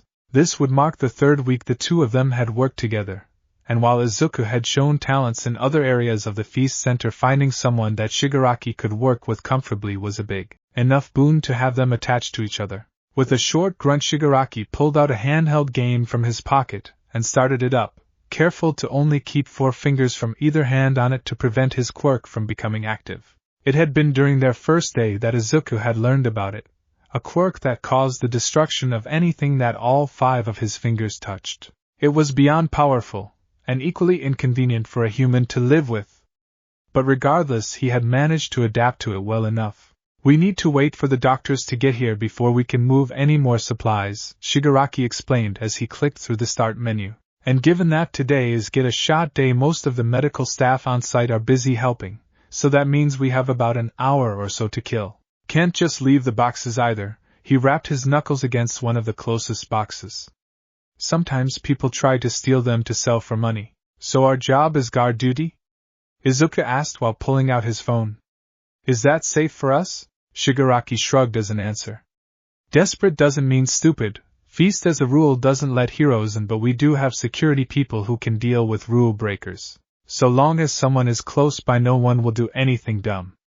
The boy paused for a moment and looked at Izuku. Do you not play games? Izuku looked up from his phone with a shy smile. Well, my mom and we aren't poor or anything, but at the same time we don't have a lot of money to put towards stuff like that. He wasn't ashamed of that. Since his dad had passed when he was a kid, his mom had worked hard to support the two of them. They had been lucky that his father's company had very generous life insurance, which had more than covered most things of importance. Shigaraki paused for a moment before reaching into his pocket and tossing Izuku another handheld device like his. It's already preloaded with games. Sensei says that it's better for me to have backups. Izuku caught the device and blinked, examining the rather expensive thing that had just been thrown like a cheap toy at him. It wasn't a special edition or anything like that, but it was in mint condition. I'll make sure to be careful with. Before Izuku could finish, a harsh tone came from Shigaraki as his phone went off. Hold that thought, Shigaraki replied, picking up the phone between 2 fingers and holding it to his ear. I'm busy, Wao-sensei, it's you. His eyes went to Izuku for a moment, a frown playing on his face. I need a bit more time. I have to get someone to finish the job I started. Yes, sensei, I know, but you are the one who wanted me to start here. Right, see you soon. He sighed in exasperation and quickly punched in a text. Is everything okay? Izuku asked, a curious expression on his face. Shigaraki sighed and shook his head. My sensei has something really important for me to do. Looks like I might not be available for the next few weeks. He idly scratched at his neck, a nervous tic that Izuku had only seen when he was really frustrated with something. Guess it's lucky in a way. Didn't you say that you were going to be busy pretty soon? Izuku gave a happy nod. After spending the better part of a month volunteering, he felt comfortable that he had explored enough of himself to properly focus for his exercises. Of course, that meant cutting back on his volunteer time, but it was a sacrifice he would have to make. Yeah, we might not be able to work together very often. Yeah, Shigaraki sounded rather wistful for a moment. It's a shame. The door opened and two familiar faces to the two boys stepped into the room. The security guards Danjuro Tobita and Naomi Aiba, both quite popular with the younger crowd for being rather energetic and for being unintentionally hilarious while going about their duties. From Tobita asking to be referred to as a gentle security guard to Aiba's constant gushing over Tobita to everyone who would still listen to her. Worry not, children. We were informed of the change of plans and have come to relieve you. Tobita struck a wild pose while Aiba clapped for him, a bright smile on her face. The two could do nothing more than look at the two adults, barely swallowing a laugh before excusing themselves. The only thing Izuku could do in response was shaking his head. Shigaraki had what his mother would describe as a difficult personality. But somehow things managed to work out. Oh right, sorry we didn't get to play. Izuku offered the device he had been given. Shigaraki looked at it for a minute and waved a hand. Keep it. Next time we meet I expect a decent challenge from you. Before Izuku could interject, he raised a hand. If you argue about it I will get ticked off. Seeing that it wasn't a fight he was going to be able to win, Izuku simply smiled and lowered his head. Thanks, next time I promise to give you a good match. They finally exited to the lobby, where Inko was sitting at the reception desk happily typing away at her computer, turning to offer a smile at the two boys. Done already? She asked. Shigaraki has to go, and since I can't work without him, Izuku looked a bit bashful. Sorry about the trouble. Shigaraki's voice was gruff, a far cry from the casual conversations he carried on with Izuku. Ever since he had met Inko, the young man had always seemed apprehensive of the woman. You might want to put in that I won't be able to work for a while. Inko frowned and looked toward the young man. I hope nothing is wrong. Shigaraki turned away from her caring gaze. It's nothing like that. I just have things to take care of. Inko giggled into her hand, which only caused a dash of pink to go over the boy's face. Well, it's a shame. Izuku has such fun working with you. It was Izuku's turn to flush, but he couldn't really deny that it was true. Shigaraki was like a weird older friend. They tended to disagree on some things but still got along well. It was nice. Working with him had helped Izuku grow. Mom, well, regardless, you will be missed until you can come back, Inko said. Right. Shigaraki gave a wave to the two and went out the door, a slight hunch in his step. After he was gone, Izuku turned to his mom with an excited smile. So since I don't have anything else to do, can I? Inko shook her head with a smile on her face. I suppose. Try not to stay too late, you have class tomorrow. Izuku's face broke into a smile. I promise. With that said, he walked over to a nearby door, pausing for a moment and closing his eyes. By the gates of Alcor, give me passage. When he opened the door rather than leading into a supply closet, it connected to the foyer of the Sanctum Sanctorum, and with a final wave Izuku entered and closed the door after him, only to have the janitor walked out of the room right afterward. Inko simply sighed and returned to her work, a wistful smile on her face. It seemed that her boy was well and truly growing up. Izuku stood before his mentor once again, meeting his eyes with an air of confidence that hadn't been there before. I think I understand myself, sensei. Do you now? Strange examined his student, and found that the boy seemed more sure of himself now. While taking such a large break from their true lessons was a stumbling point, he would rather avoid anything more dramatic in the future. Then tell me. I want to help people. Izuku drew in a calming breath. But I also want to feel good, and helping people feels good. Does that make me selfish? Strange let out a short sigh and chuckled faintly under his breath. Yes, but no more so than anyone else in the world.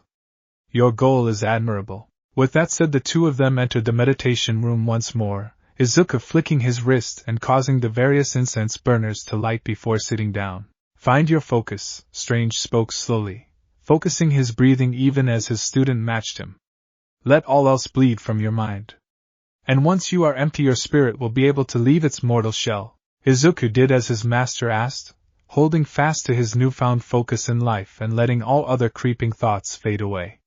To become a hero, to help others, and to find joy in that activity. Once that was all that he held in his mind, he finally felt it. An emptiness within his own body, and if his body was empty. When Izuku opened his eyes, he was looking at his own body from the outside, watching himself steadily breath. Part of him started to panic, but a hand fell on his shoulder and provided him peace. It is always disorientating your first time, but you are tethered to your body and safe. Strange spoke with a voice laced with experience, and within moments Izuku had calmed down. Now tell me, my student, why is this step necessary? Giving Izuku a project to focus on helped him avoid the panic that he might have felt, and after taking a breath that he didn't need out of reflex, he focused his mind on past studies. We draw power from sources outside of ourselves, however to commune with them means having to stand in the realms of ether. The easiest way to communicate then is to bring ourselves to them, rather than trying to draw them to us. Strange offered a smile in his own spirit form. Not only that, but this form makes it easy to peek in on a foe, and once you are stronger you can cast spells and defeat your enemies despite never having been in the same room as them. Izuku hadn't thought of that application, but then again all of his experience at this point in his life came from theory and learning from the Sanctum's library. There was still a lot of room for him to grow if he wanted to match his teacher. So now that I am here I can start learning how to use better magic, right? Being able to lift things with his mind was cool, but Strange never let him really test it. Indeed, while your world is surprisingly absent of magic users, the fundamental forces that make up magic are the same as ever. Most beings exist outside of the normal bonds of a single frame of reality, so as long as you invoke them they will give you the power needed. For instance, Strange closed his eyes and focused. While reaching for magic in his physical body was difficult due to the damage sustained in his battle against the monster that had assaulted his reality, so long as he remained in spirit form within the sanctum, he would at least be able to perform some feats. By the crimson bands of Sidorak, encircle my foe! Izuku's spiritual form was suddenly wrapped in a number of red circles, made of a strange energy. For a moment he panicked, but no amount of effort would cause them to even so much as budge. Wow! This ability is amazing. The sheer applications of this ability alone would already make for an amazing quirk. Instant restraints that appeared out of thin air and pressed tight enough to not allow even room to budge, only so much as the caster wills them to be. Should your mind waver in its attempts to encircle your foe, so shall its power. With a wave of his hand, Strange ended the spell, allowing Izuku's ethereal form to move freely once more. The power you can gain from magic is only equal to your own strength of will. The moment you lose yourself is the moment that even the most potent of spells will do no more than fade into nothingness. Izuku looked down for a moment, which gave the odd effect of looking down at his own body. That sort of confidence didn't come naturally to him. It was no secret that he was shy and reserved. Even now that Bakugo had made every attempt to cut communication with him, making friends his own age had been a nearly impossible task. Shigaraki was about as close as he could get, and even then he could never quite tell what the other boy was thinking about. A gentle cough brought Izuku back to reality, a kind smile crossing over Strange's face. Now then, why don't you try casting that spell on me?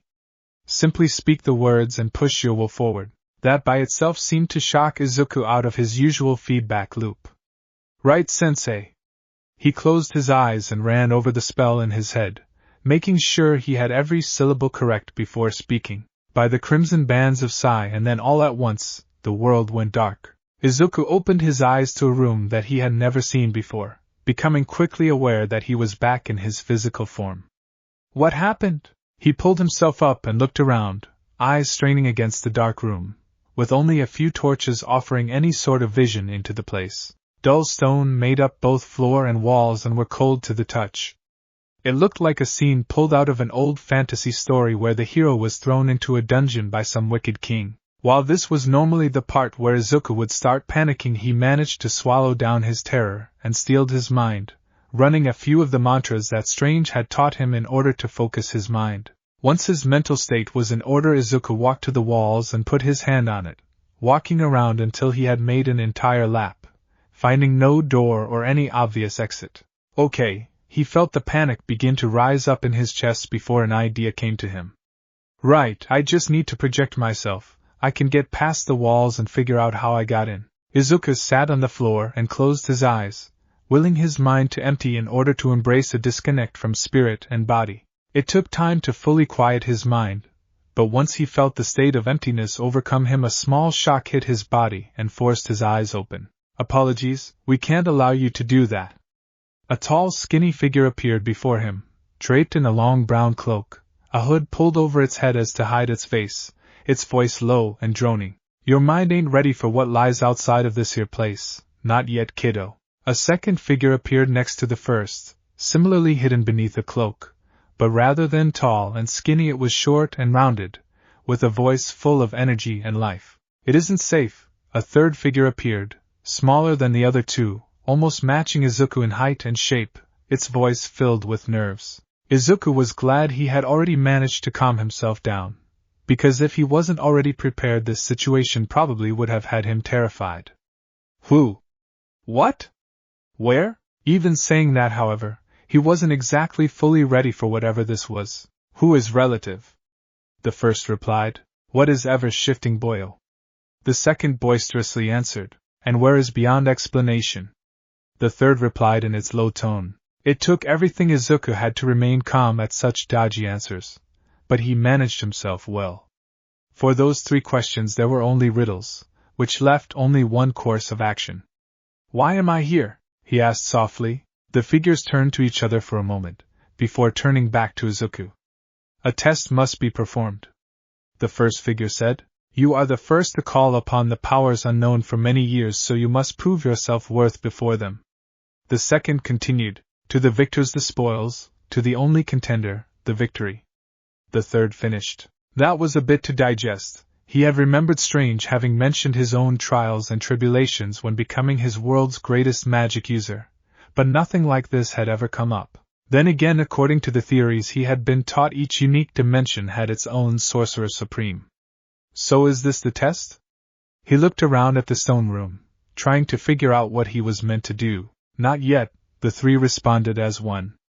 First, you may take a boon from one of us to aid you for the trial ahead. The first reached into its sleeve, pulling forth a purple substance in a crystal container in the shape of a star. Crystallized intelligence. To drink from this is to have all of the world's mysteries laid bare for your mind. Any question will be answered, any riddle solved. You will go before those who will judge you as a being of knowledge. The second figure cupped its hands together, and a deep red substance in a wooden cup appeared in its hands. A cup of pure power, the strength to make your enemies bend the knee, your allies follow your will without question.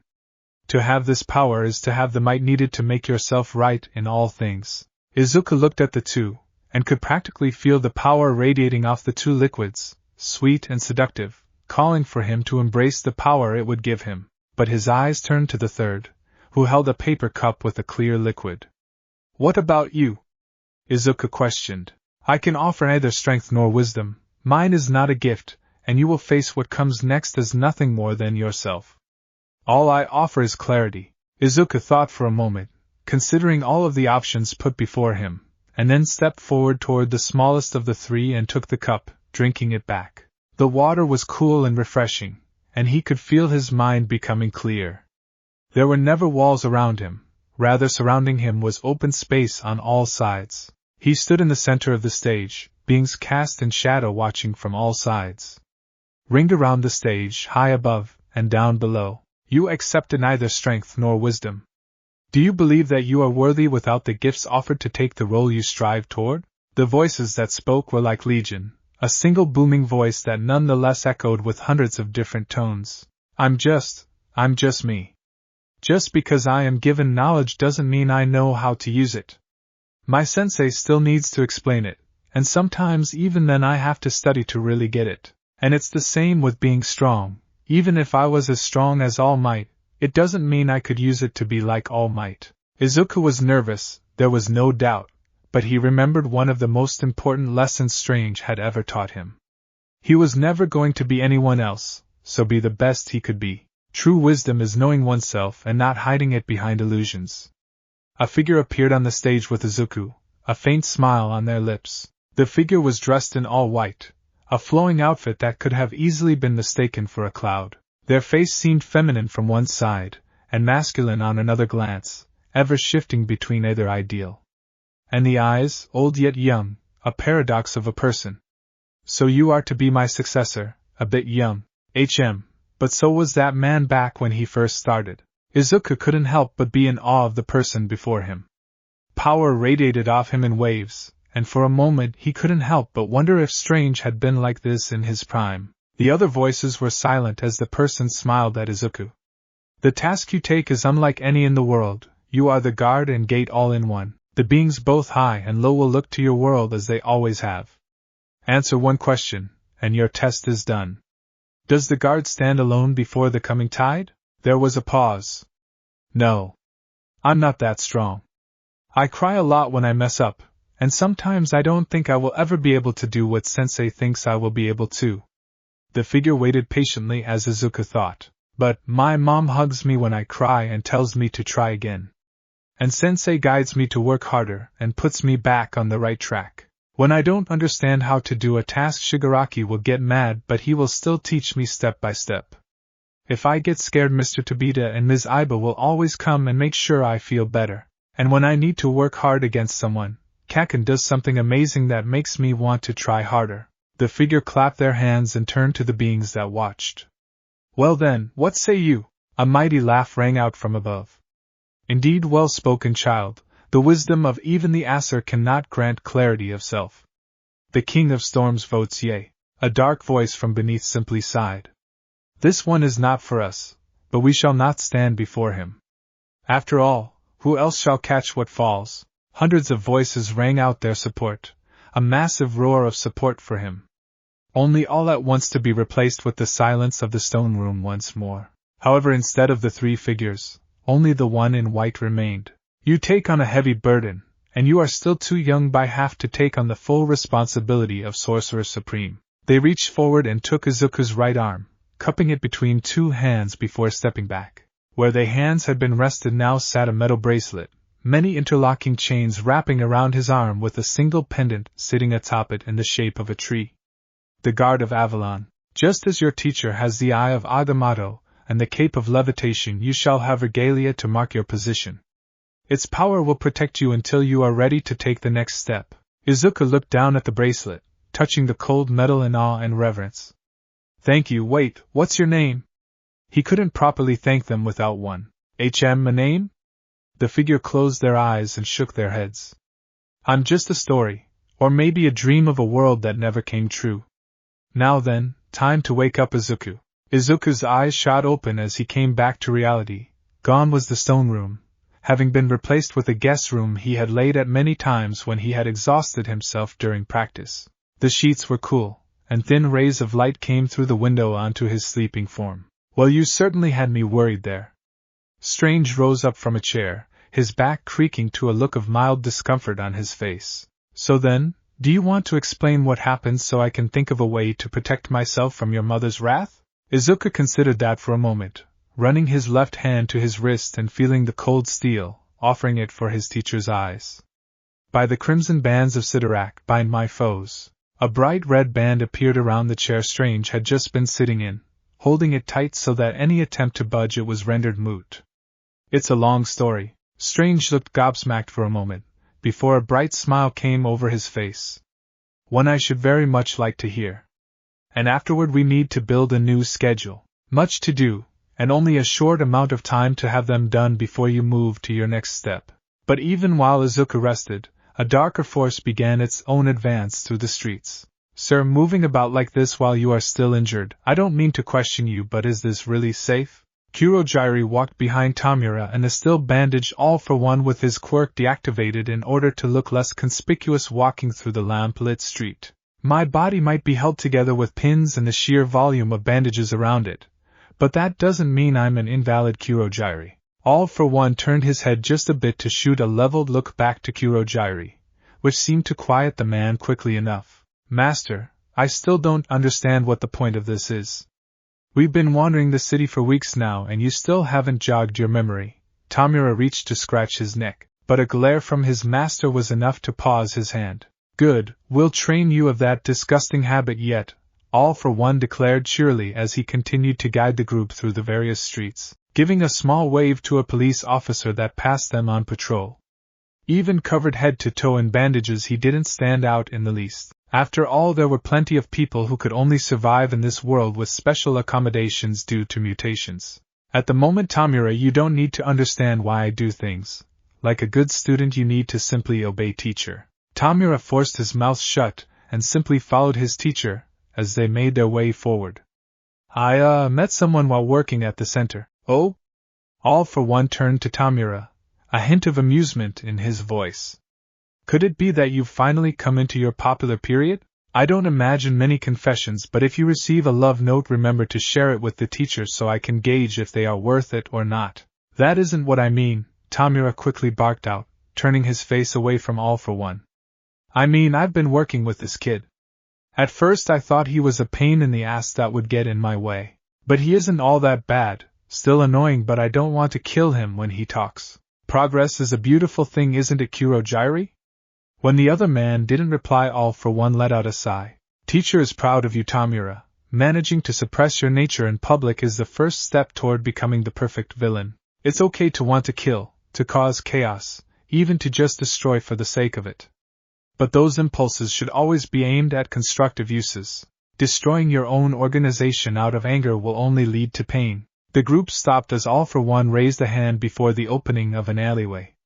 Okay, this is the spot. As if to emphasize his declaration, a short scream followed by silence echoed out of the alley. Mean faces on everyone. Don't want to look weak in front of our new friend. Kurojairi wrapped himself in the darkness that acted as his portal, while Shigaraki took a hand from his coat pocket and placed it over his face, fingers twitching as if they had minds of their own. All for One simply walked forward, as any display of power would most likely make his body fall back to dust. In the darkness of the alley, the three would be witness to a blood-stained scene, a costumed man pinned to the ground with long knives, body twitching as the last of its lifeblood pooled onto the street. A figure loomed over it, long tongue darting about and turning to look at them like a ghoul spotting fresh prey. Hero Killer Stain. All for One greeted the ghoulish killer as if he were an old and familiar friend. Is that the guardsman?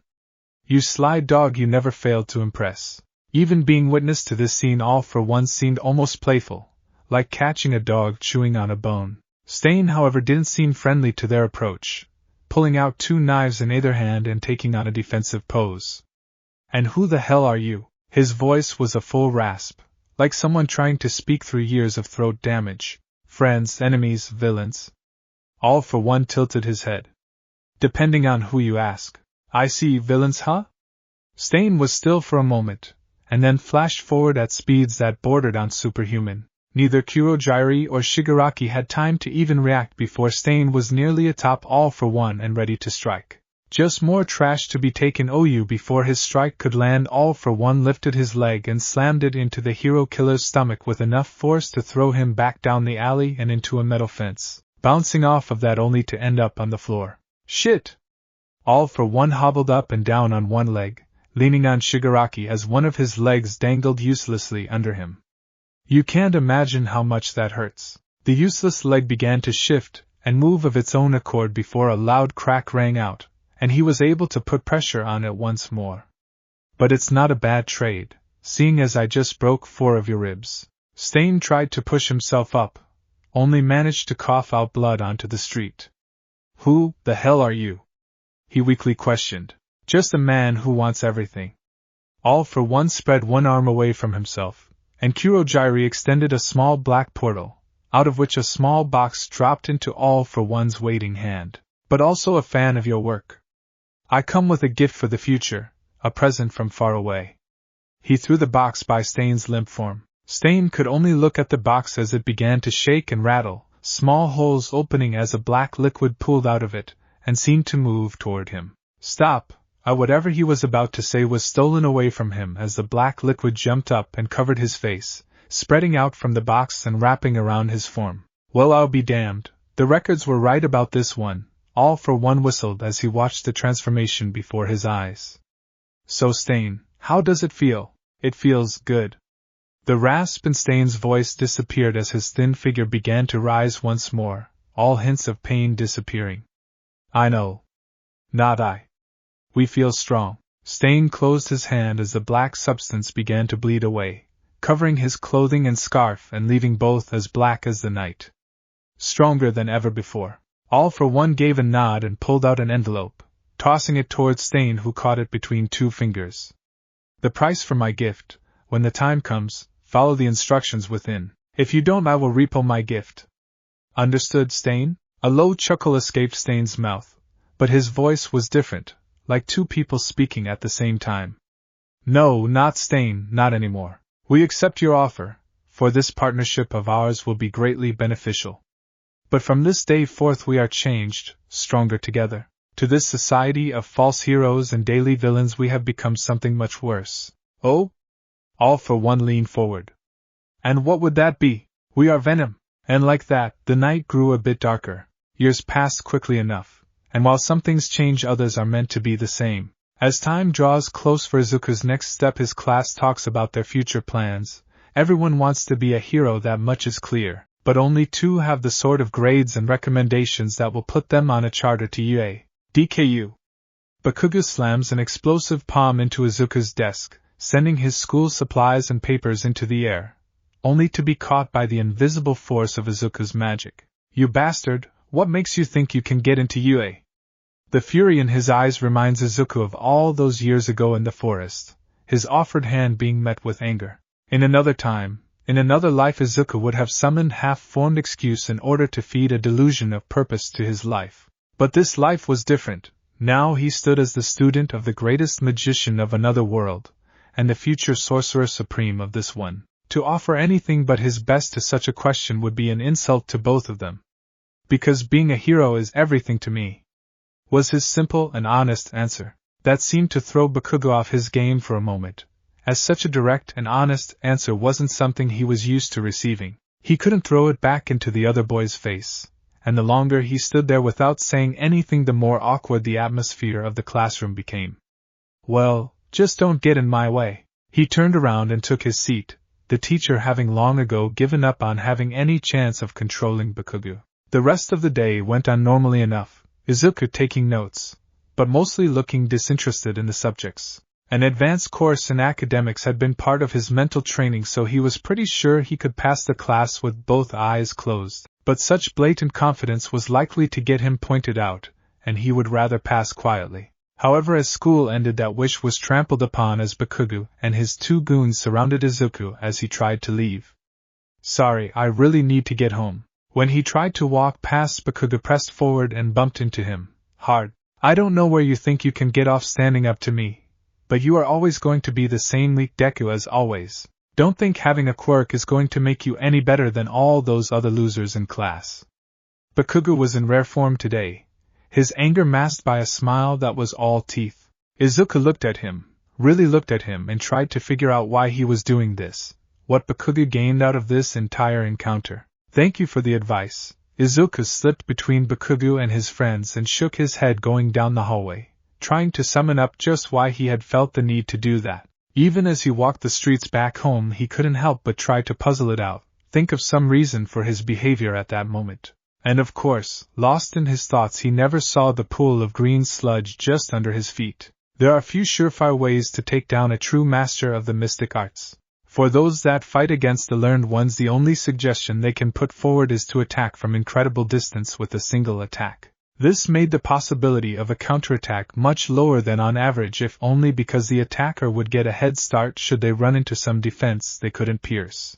Of course, the other method was to utterly silence a sorcerer, and do something that threw their mind into utter chaos, like say, wrapping a body composed entirely of slime around their entire person and attempting to force yourself down their throats.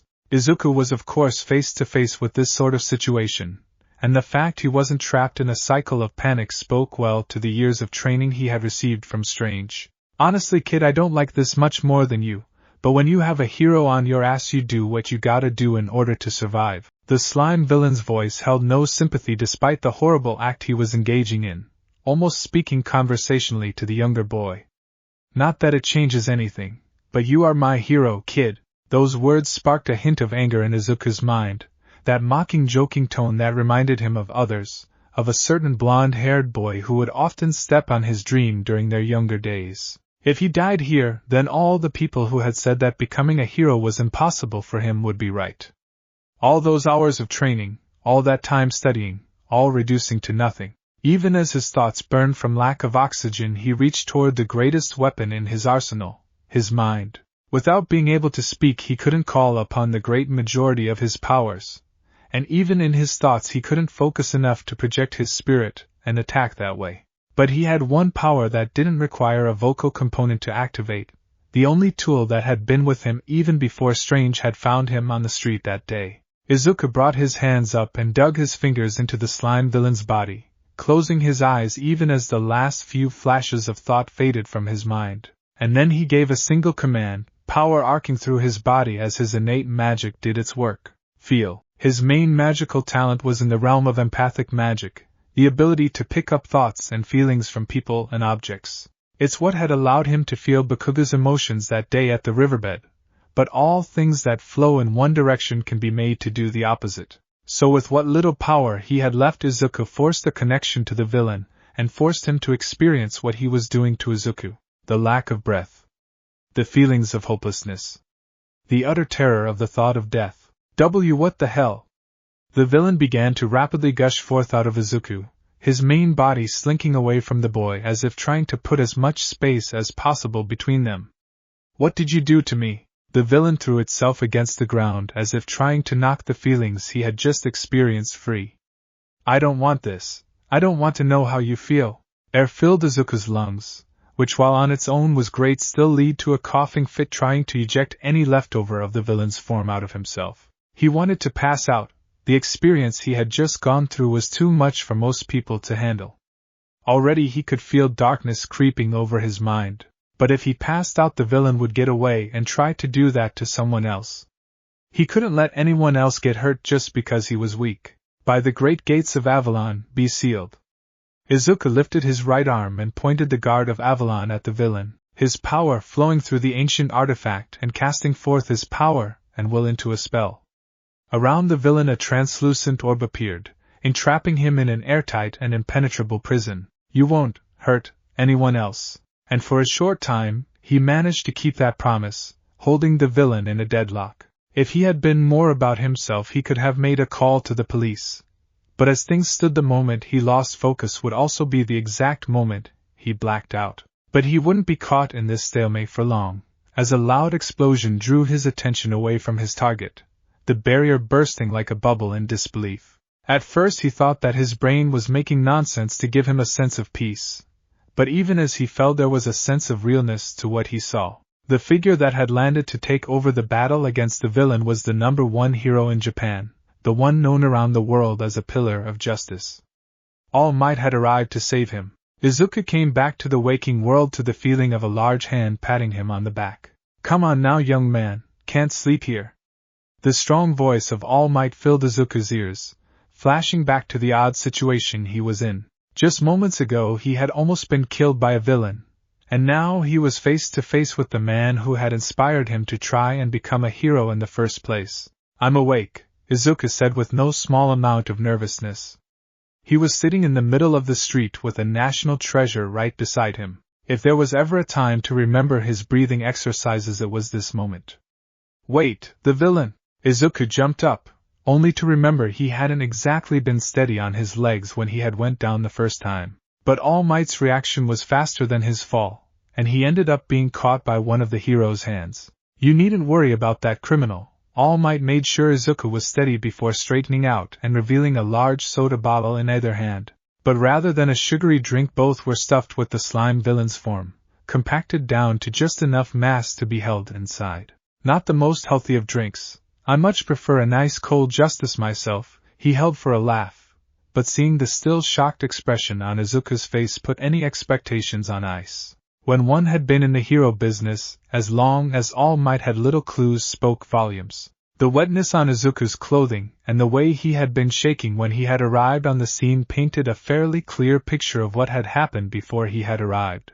If he was a less morally upstanding sort, he would have given the bottles a few more shakes just to show the villain what for.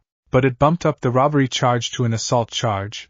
He wouldn't be seeing the light of day for a long time. Your All Might. The hint of reverence in Izuku's tone was all too familiar to the world's #1 hero, but it still managed to send a bolt of pride through his heart. I was just saved by All Might. Wait, I almost just died, but then I was saved by All Might? Izuku's brain was caught in a spiral of excitement, terror, and relief. Calm down, kid. Normally All Might would try and be a bit more comforting, but he could practically feel his wound burning in his chest, slowly ticking down the time he could remain in his stronger form. It will be okay now. Izuku took a few shaky breaths and gave a nod, remembering his lessons in composure from Strange and focusing on his hero. Right, I'm okay. He let out one more breath and looked toward his hero, trying to summon forth something to say. What is it okay to ask to shake your hand, sir? All Might blinked for a moment, more than a bit surprised by the question. Autographs or a few words on a recording were a normal request upon meeting him, but something as temporary as a handshake was a rare request in this day and age. Still seeing his determined expression, the hero put out a hand. Of course, son, put air there. A quick shake and he could be on his way. Izuku looked at the offered hand, large enough that it could probably crush a watermelon with a simple grip, and put forward his own. This was a rare opportunity, and for the moment it was all he could do to thank the person who had inspired him. But the moment their hands came into contact, a link was created, because Izuku had never lowered his empathic abilities, not consciously anyway. After having trained it so keenly, he could do much more than pull feelings. When he was focused, he could get a glimpse of a memory that connected something they were strongly feeling. All Might was in constant pain, to the point it was the dominating thought in his mind, and all that pain linked back to one memory. Despite being recognized as the world's greatest hero, those who fought Toshinori Yagi, hero name All Might, would have compared him instead to a monster or demon, a totally unstoppable force that could only be cowered before while awaiting punishment. And on this day he was true to form, tearing through a massive skyscraper and hurling armed thugs and villains as if they weren't even there. This was the final rat hole that All for One had left after his months-long crusade against the Japanese underworld. He had worked his way from bottom to top in order to eliminate any support or protection the villain who had killed his master might have had. Along with the aid of the government and the other heroes, he had cleared them away like trash. Simply put, there was nowhere for All for One to hide any longer, and it was with the exact knowledge that this was where he would flee that the trap had been sprung. Heroes, police, even some military assets had surrounded the building and ordered the surrender of everyone inside. It was only after they opened fire that All Might and the other heroes had been given clearance to enter. Most of his comrades at the moment were busy dealing with All for One's last line of defense, those who had been gifted quirks and thus were the most loyal to the organization. They had told him to go forward and claim the king. Once All for One was defeated, the rest of the enemies within would topple. So with a final push of effort, he knocked away the last defender and stalked toward the door leading into the head office at the top floor. His fist balled tightly as he prepared to meet the man who had killed his master. Knock, knock, All for One. He brought up his foot and kicked the door, shattering it inward as he stepped through. I am he. His words died in his throat as the office came into full view. The office looked like the scene of a massacre, bodies thrown about like broken toys. At the back of the room sat the figure that had haunted the hero's dreams for years now, the man who killed his mentor. His entire form was battered beyond recognition, every square inch of his body riddled with some sort of disfigurement or ruination. But the most striking part of it was his head having been severed from his body, held in the hands of a figure behind him. It's a waste, but I don't really need a tool like you at this point. The figure turned its eyes toward All Might, and for the first time since he had become a pro-hero, fear exploded in his heart. Others' villains could cause stress, even cause moments of doubt, but this was something beyond that. The cold, dead eyes of the figure holding the severed head of his greatest foe didn't truly look at him, but rather through him, as if he were looking at a corpse in front of him. 10 seconds faster, still a margin of error that I can deal with. Those words broke All Might out of the trance the figure's eyes had put him into, focusing for the first time on the person in front of him. But then came a new shock, as he genuinely didn't know what he was looking at. There were parts that he could lock on to. The figure was most likely male and dressed well despite the various drying bloodstains that clung to his suit. Youngish, maybe early or mid-20s, and built on the thin side but still with enough build that it was noticeable. Black hair, hellish red eyes, and oddly enough 2 spiral horns growing from his head. But when he tried to put it together, tried to think this is what the person in front of me looks like, nothing clicked. As if he were looking at the idea of someone standing in front of him. Perception filter, it's a neat little ability that confuses the human mind and obscures my being toward those I choose. Despite a limited range, it's perfect for stealth missions. The man let the head of All for One drop out of his hands. Unlike this unfair evil, rapturous applause, he clapped his hands together, and a massive wave of force slammed into All Might, throwing him out of the room and through 2 walls before finally slamming against a third hard enough to leave a web of cracks in it. Who the hell are you? All Might pulled himself free and focused himself on the task ahead. Whoever this guy was, he meant business, and had enough power to kill the most terrifying being on the planet in his own place of power. One way or the other he had to take him down. The man walked out of the room, stretching his body out as if preparing for a workout. Well, that should be obvious. I can use multiple quirks, and I've already made myself your enemy. Wait, no, I should introduce myself. The man made a sweeping bow to All Might. I am All for One, a pleasure to meet you, All Might. Enough games. All Might roared and charged toward the man who had proclaimed himself to be All for One, the room shaking as he truly moved with his full speed and reared back a punch that could level a city block at his foe. It's no game, All Might. All for One watched the approaching fist and took a stance at the last moment. Unfair evil, danse macabre. He stepped into the approaching fist and seemed to pass through it, his entire body phasing through All Might so the hero hit nothing but empty air. After finally stopping his charge, All Might began to suddenly cough, his entire body shaking as blood and spittle escaped his mouth. What did you? He coughed again, staining the ground with more blood. Don't worry, the damage is superficial at most. Passing through you like that played havoc with your organs, but given your ability to heal and your strength, it won't be enough to take you down. All for One was almost conversation, as if he had never taken this fight seriously for a moment. All Might's only response was a roar, swinging his fist around to strike his foe, and even as All for One stepped back, the force of the swing put a hole in the nearby wall. Normally he regulated his attacks to ensure he wouldn't punch a hole in a person by accident. But in order to fight someone on this level, he couldn't hold back even a single bit of his power. Scary, unfair evil, shadow play. All for One's body began to glow, and all around the room various copies of him came out of the shadows within the room, pulling themselves from any shade that was cast. The copies were not perfect, there was no detail except for the vague shape of body, pitch black silhouettes that seemed to dance and sway as they took solid shape.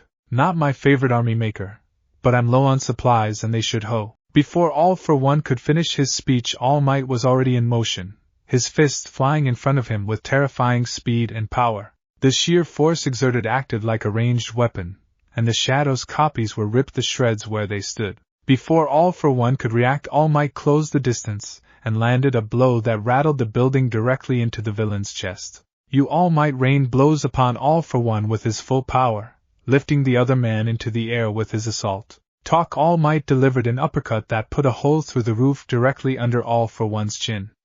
Too much. To finish his attack, he grabbed All for One's head and threw him like a ragdoll into the ground, throwing the villain through 3 floors. After taking a breath, All Might dove down after his enemy, only to be blasted by the same sonic force All for One had opened their brawl with, throwing him up and through the hole in the roof created by his blows. Instinct took over, and with a flick of his fingers All Might threw himself onto the more solid part of the roof. Out of the hole All for One floated out, looking none the worse for wear other than some scuff marks on his suit. You are and will forever be my most terrifying enemy, All Might. But it doesn't matter, because so long as these horns are on my head, I will reduce all you do to nothing. His body flickered for a moment, and when he next spoke, it was from behind All Might. That being said, unfair evil hero killer, All for One thrust a hand forward into All Might's stomach, and ripped it out to the side, spilling blood and viscera on the roof. What happened next would forever haunt anyone who heard it. All Might screamed. Izuku and All Might pulled away from each other in shock, a flicker of understanding flashing across both their eyes. "You're hurt," Izuku said without much inflection, in the same tone a child might use when finding out Santa didn't exist. All Might turned without a word, panic filling his entire form as he readied himself to leap away from the scene. That nightmare which constantly haunted him had been played out in detail, and shared with a complete stranger. An utter breach of any sort of privacy, a display of the cracks that he worked so hard to keep hidden from the world. So he moved to get as far away as he could. But even as he was hurtling through the air he could feel a weight on his back. A literal weight as it turned out. "Wait, All Might!" Izuku tried to speak even as the air pressure buffeted his form. Oh crap. As if a switch had been turned, Izuku realized the situation he had put himself in, clutching tight to All Might in a desperate attempt not to fall. The distance between the ground and here was much further than the top shelf of Strange's library, and he was too exhausted to even think about keeping himself in one piece. All Might silently cursed himself for this situation, using what little remained of his power to adjust himself and landed heavily on a nearby rooftop, skidding to a halt. "Hell, kid, that was..." He clutched his chest and stepped away from Izuku, only making it a few feet away before smoke billowed off of his body. When the smoke cleared, the heroic visage of the number one hero was gone, replaced by his form. A skeletal runt who looked like a stiff breeze would knock him over. Oh, Izuku's eyes went wide, but he quickly swallowed down his anxiety. How? So you really saw that, huh? As much as he wanted to be pissed about what Izuku had done, All Might could see that there wasn't a drop of malice behind it. At least if the kid had gone fishing for something like that, he wouldn't look so damn pale after finding out. Still, this was a bit beyond an accident. If you're asking how I survived, it was sheer luck. Luck? Izuku couldn't imagine random chance had managed to save All Might against such a terrifying being. Unless he was meant to believe that All for One had tripped and knocked himself out. All Might shook his head and took a seat on the ground, motioning for Izuku to do the same. Everything was out in the air now, and if he didn't answer the kid, then who knows what would have happened. So then, it stopped after the bastard put a hole in my stomach. All for One laughed, his entire body arching back as he watched All Might scream. It was worth all of the work just for this moment. Sure, I slept through most of the wait, but still, the villain raised a hand into the air to prepare for a final strike. Any last words? All Might forced himself to look up at the man, and did what little he could through the haze of pain that was clouding his mind. He spat a glob of blood directly onto his shoes. "That's just childish." And with those words, All for One brought his hand down toward All Might's head to deliver the killing blow. But the moment his hand touched All Might's head, All for One's entire arm was suddenly ripped apart. The scream that rang out next certainly didn't belong to All Might, but it was haunting in its own way. No, damn it, I should have still All for One backed away, or at least tried to. Whatever had happened to his arm hit one of his legs at the same time. The limb lost all function as it was ripped open as if by invisible claws. Shit! He tried to reach up with his remaining arm to touch the twin horns on his head, but at the slightest touch they shattered to dust. "No, you can't abandon me like this. I should have still had time." Blood began to leak from his eyes, mouth, and nose as more signs of trauma began to manifest across his entire body. All Might watched his foe's sudden ruination, and even through the fog of pain he saw the opening of a lifetime. Even if it were a trick, this was his last shot. So with every ounce of willpower left in his devastated form, he pushed to his feet and charged. Blood and bits of his stomach were barely held in with one arm, the other rearing back for a blow. All for One turned to watch the approaching hero, fear burning in his crimson eyes for the first time in their entire fight. He opened his mouth to scream, but all that came out was a gurgling sound as his vocal cords were ripped to shreds by internal trauma. Smash! All Might roared, the only word left to him, digging in his heels and delivering a blow that could shatter mountains into the body of All for One, sending the man flying through the air, a web of cracks running all along the roof and down the sides of the building even as the villain cleared the horizon. As he watched his enemy vanish, All Might allowed himself a moment's victory on his feet, before promptly collapsing onto the roof. He was vaguely aware of voices calling out to him, but he was too far gone to care. Master, I did it. I pretty much lost consciousness after that. When I woke up I had been through almost a full day's worth of surgery and lost most of my stomach. He lifted his shirt to show the gruesome wound on his stomach. Izuku listened to the entire tale with rapt attention, trying to absorb the information as best he could. While most would be horrified by a tale of blood and carnage like that, he was in a quite unique position. Most of the tales his mentor had told him were horrifying beyond reason, outer gods and planet eaters. Horror came hand in hand with magic. I can help, Izuku suddenly said, his good intentions outracing his brain in the moment. I mean, I think I can. All Might, or rather Toshinori Yagi, now that he was in his true form, looked at Izuku and shook his head. I wish that were true, but this isn't something that can be fixed so easily. Izuku shook his head. No, I mean my power. He bit his lip and tried to think of some reason he was going to be able to do what he was about to do. One of the many conversations that he had his mentor had run over was how he should present his magical abilities to a world where most people were born with but a single ability. The answer they had come to was simple. He would simply say it was magic, and let the results speak for themselves. Even if people didn't really believe in it, they could draw their own conclusions about the things he could do. However, in this situation, such a relaxed explanation wouldn't hold water. When I touch someone without thinking, I can connect to what they are thinking and feeling, and when one thing is really on someone's mind, I can even see it like I did with you. My mentor calls it empathy. But I wasn't paying attention, so I got that memory. But I also understand a little bit about your quirk too. He closed his eyes, focusing on the content, and what his powers had picked up. Your quirk boosts everything about you: strength, speed, durability. But it also helps you heal, because it has to in order for your body to deal with the stress of everything else. But your quirk is really straightforward, so it only really understands how to do simple things that a normal human body can do.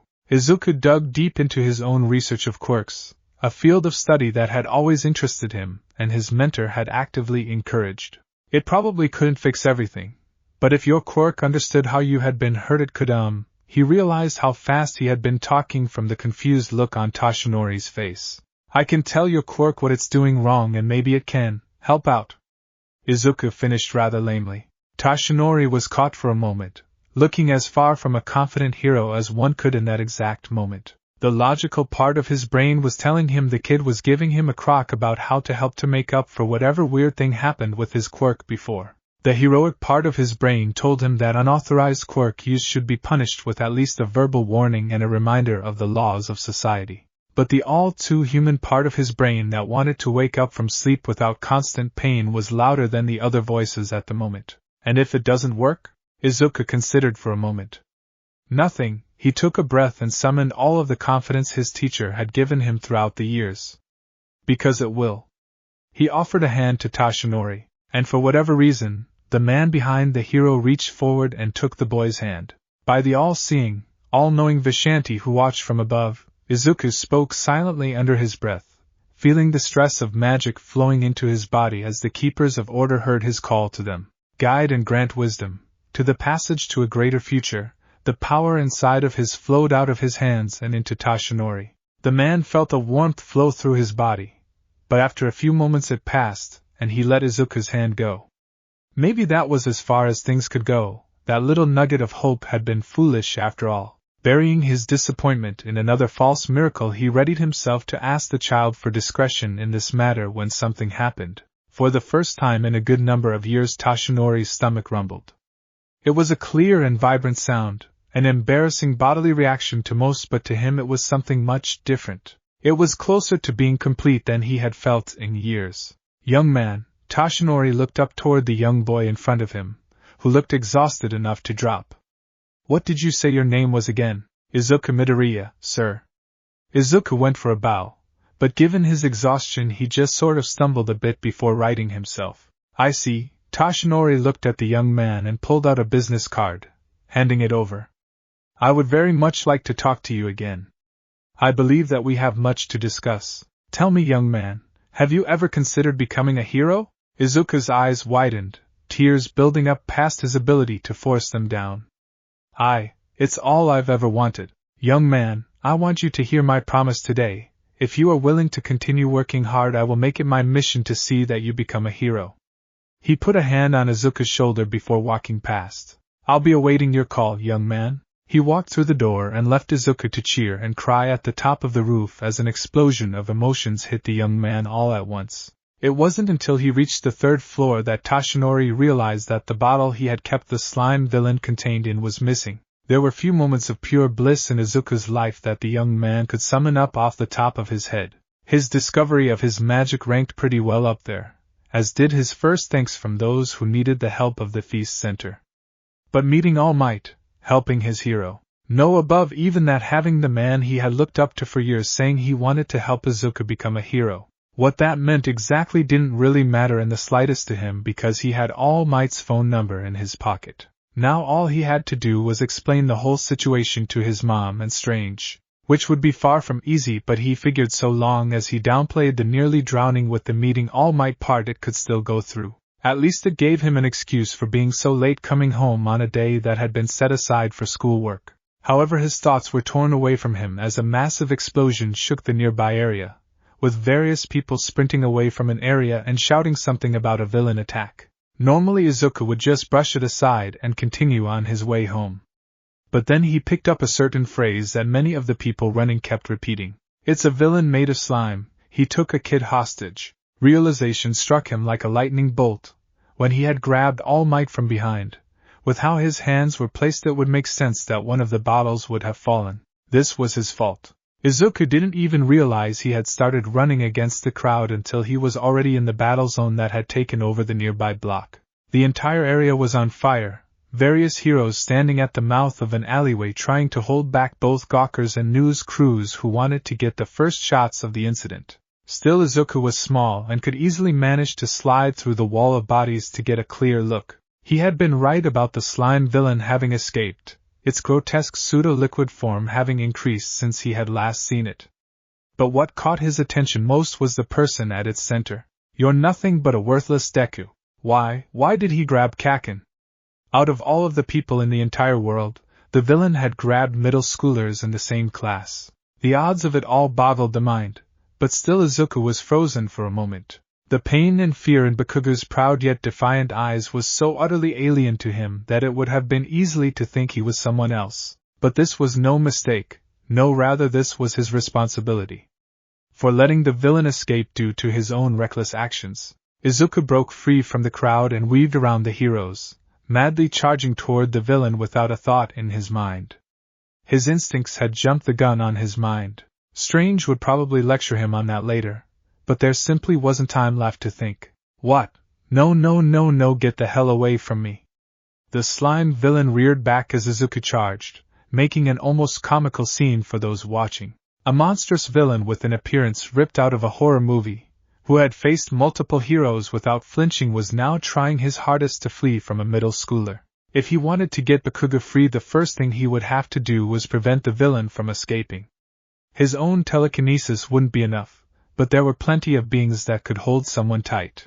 Normally the bands of Sidorak would be his go-to for this sort of situation, but given the villain's form he wasn't sure if he could bind them tight enough. By the hoary hands of Hoggoth, he muttered the incantation under his breath and extended his senses to the villain, pushing forth vast telekinetic force to keep the villain trapped in place. That was of course about as far as his plan went. Casting multiple spells at once was still something that gave him trouble, not to mention he was still exhausted from the previous attack and invoking the Vishanti to aid All Might. Still he reached his hands into the very body of the villain and tried to dig Bakugo out, because he hadn't come this far just to give up on him now. Why are you? Bakugo tried to speak despite the villain having wrapped itself around most of his head. Trying to save me, because someone had to. I won't let you die. He finally made contact with skin and began to pull with all the strength he could summon. But I can't do it alone.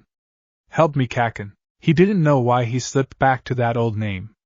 He hadn't even thought of it since the day he had touched Bakugo and discovered the hate he held toward him. All he really knew in the moment was that he didn't want to watch someone he admired die. Damn it!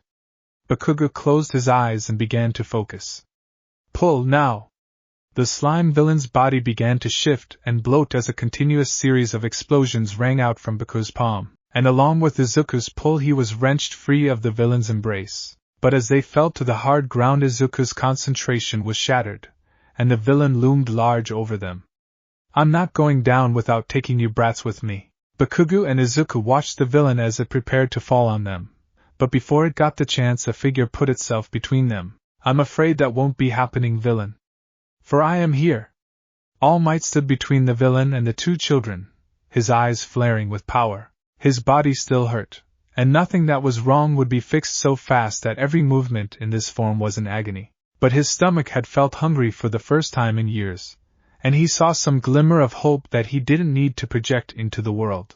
And for even that much, he would shatter whatever limitations were before him. After all, was he not a hero? Damn you all! The villain reared back a tendril-like arm, but it was all for naught. Detroit smash! With a blow strong enough to bring a building down, All Might took out the slime villain. So cool! Izuku collapsed against the ground, darkness rushing to meet him as Bakugo shouted his name from someplace far away. "I'll just close my eyes for a minute." He was snoring by a 3 count. From a nearby rooftop the bandaged figure of All for One lowered a pair of binoculars from his rapt face. 15 seconds fast this time. Something isn't right. He handed off the binoculars to Kurogyri. The warped villain sent the binoculars away using his ever-present quirk and focused on the man he called Master. While this has been an interesting sight, I am still unclear as to why this was something we had to view in person.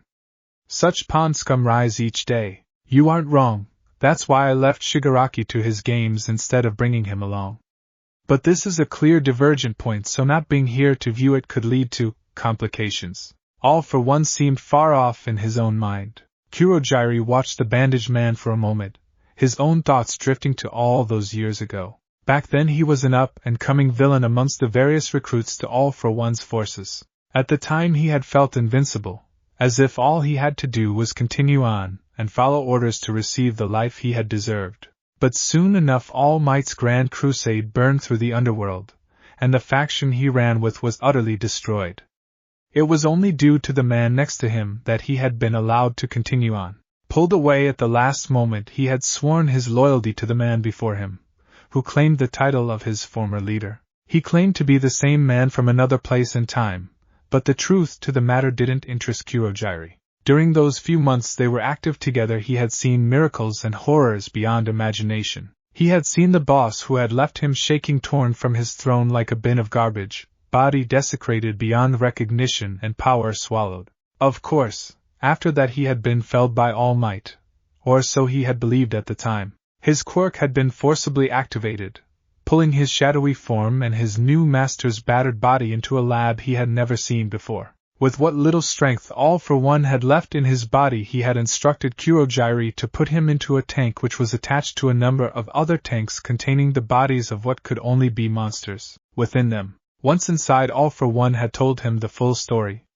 Before he had come to this world he had taken damage beyond anything he could have healed from, even with his thousands of unique powers. But there was one ace up his sleeve, an ability to send damage forward into the future. But doing so was exhausting, trying to calculate exactly when to be hit. Even from within the tank he was able to affect the world through Kurogyri, acting as his hands in the world. Bit by bit he created the world so that when All for One was freed of his prison he could truly continue to create his new world. "Let's go home, Kurogyri." The bandaged form of All for One tilted his head. "Tell me, how are you? I've been keeping you busy, so don't feel scared to ask for time off." His voice was rather kind, in the same way one would imagine a snake's voice as it led mice into its trap. Kurogyri created a portal, following after his master. "No, the future you promised is more than enough of a reward to work toward. I see, your loyalty is utterly without measure." The two villains disappeared, ready to take the next steps to the future. Izuku jolted up in his bed, his breath caught in his throat for a moment before his mind came back into focus. After a quick look around to confirm he was safe he took a few calming breaths as his eyes adjusted to the darkness. It seemed like someone had managed to get him home, maybe one of the heroes or the police. He pulled himself out of bed and stretched himself out. His body was sore all over, but he couldn't help but smile. If he had thought when he woke up this morning that all of this would have happened he might not have been able to believe it.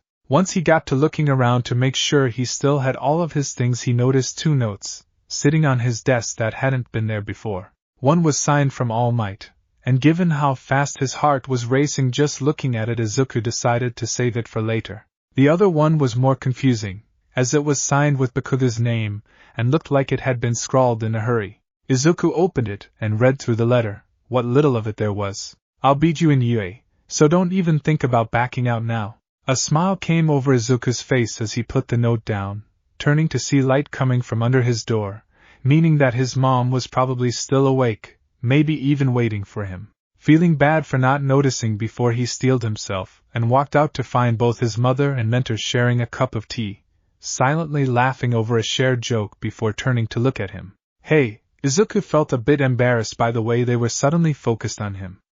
I had a pretty exciting day. Thanks for watching this video. You really enjoy this video. Like, subscribe, and comment down below, and turn on that bell notification. Don't forget to support and follow Kinksana0 for writing that awesome fanfic, and also make sure to comment on this story, link in the description. See you in the next video. Goodbye.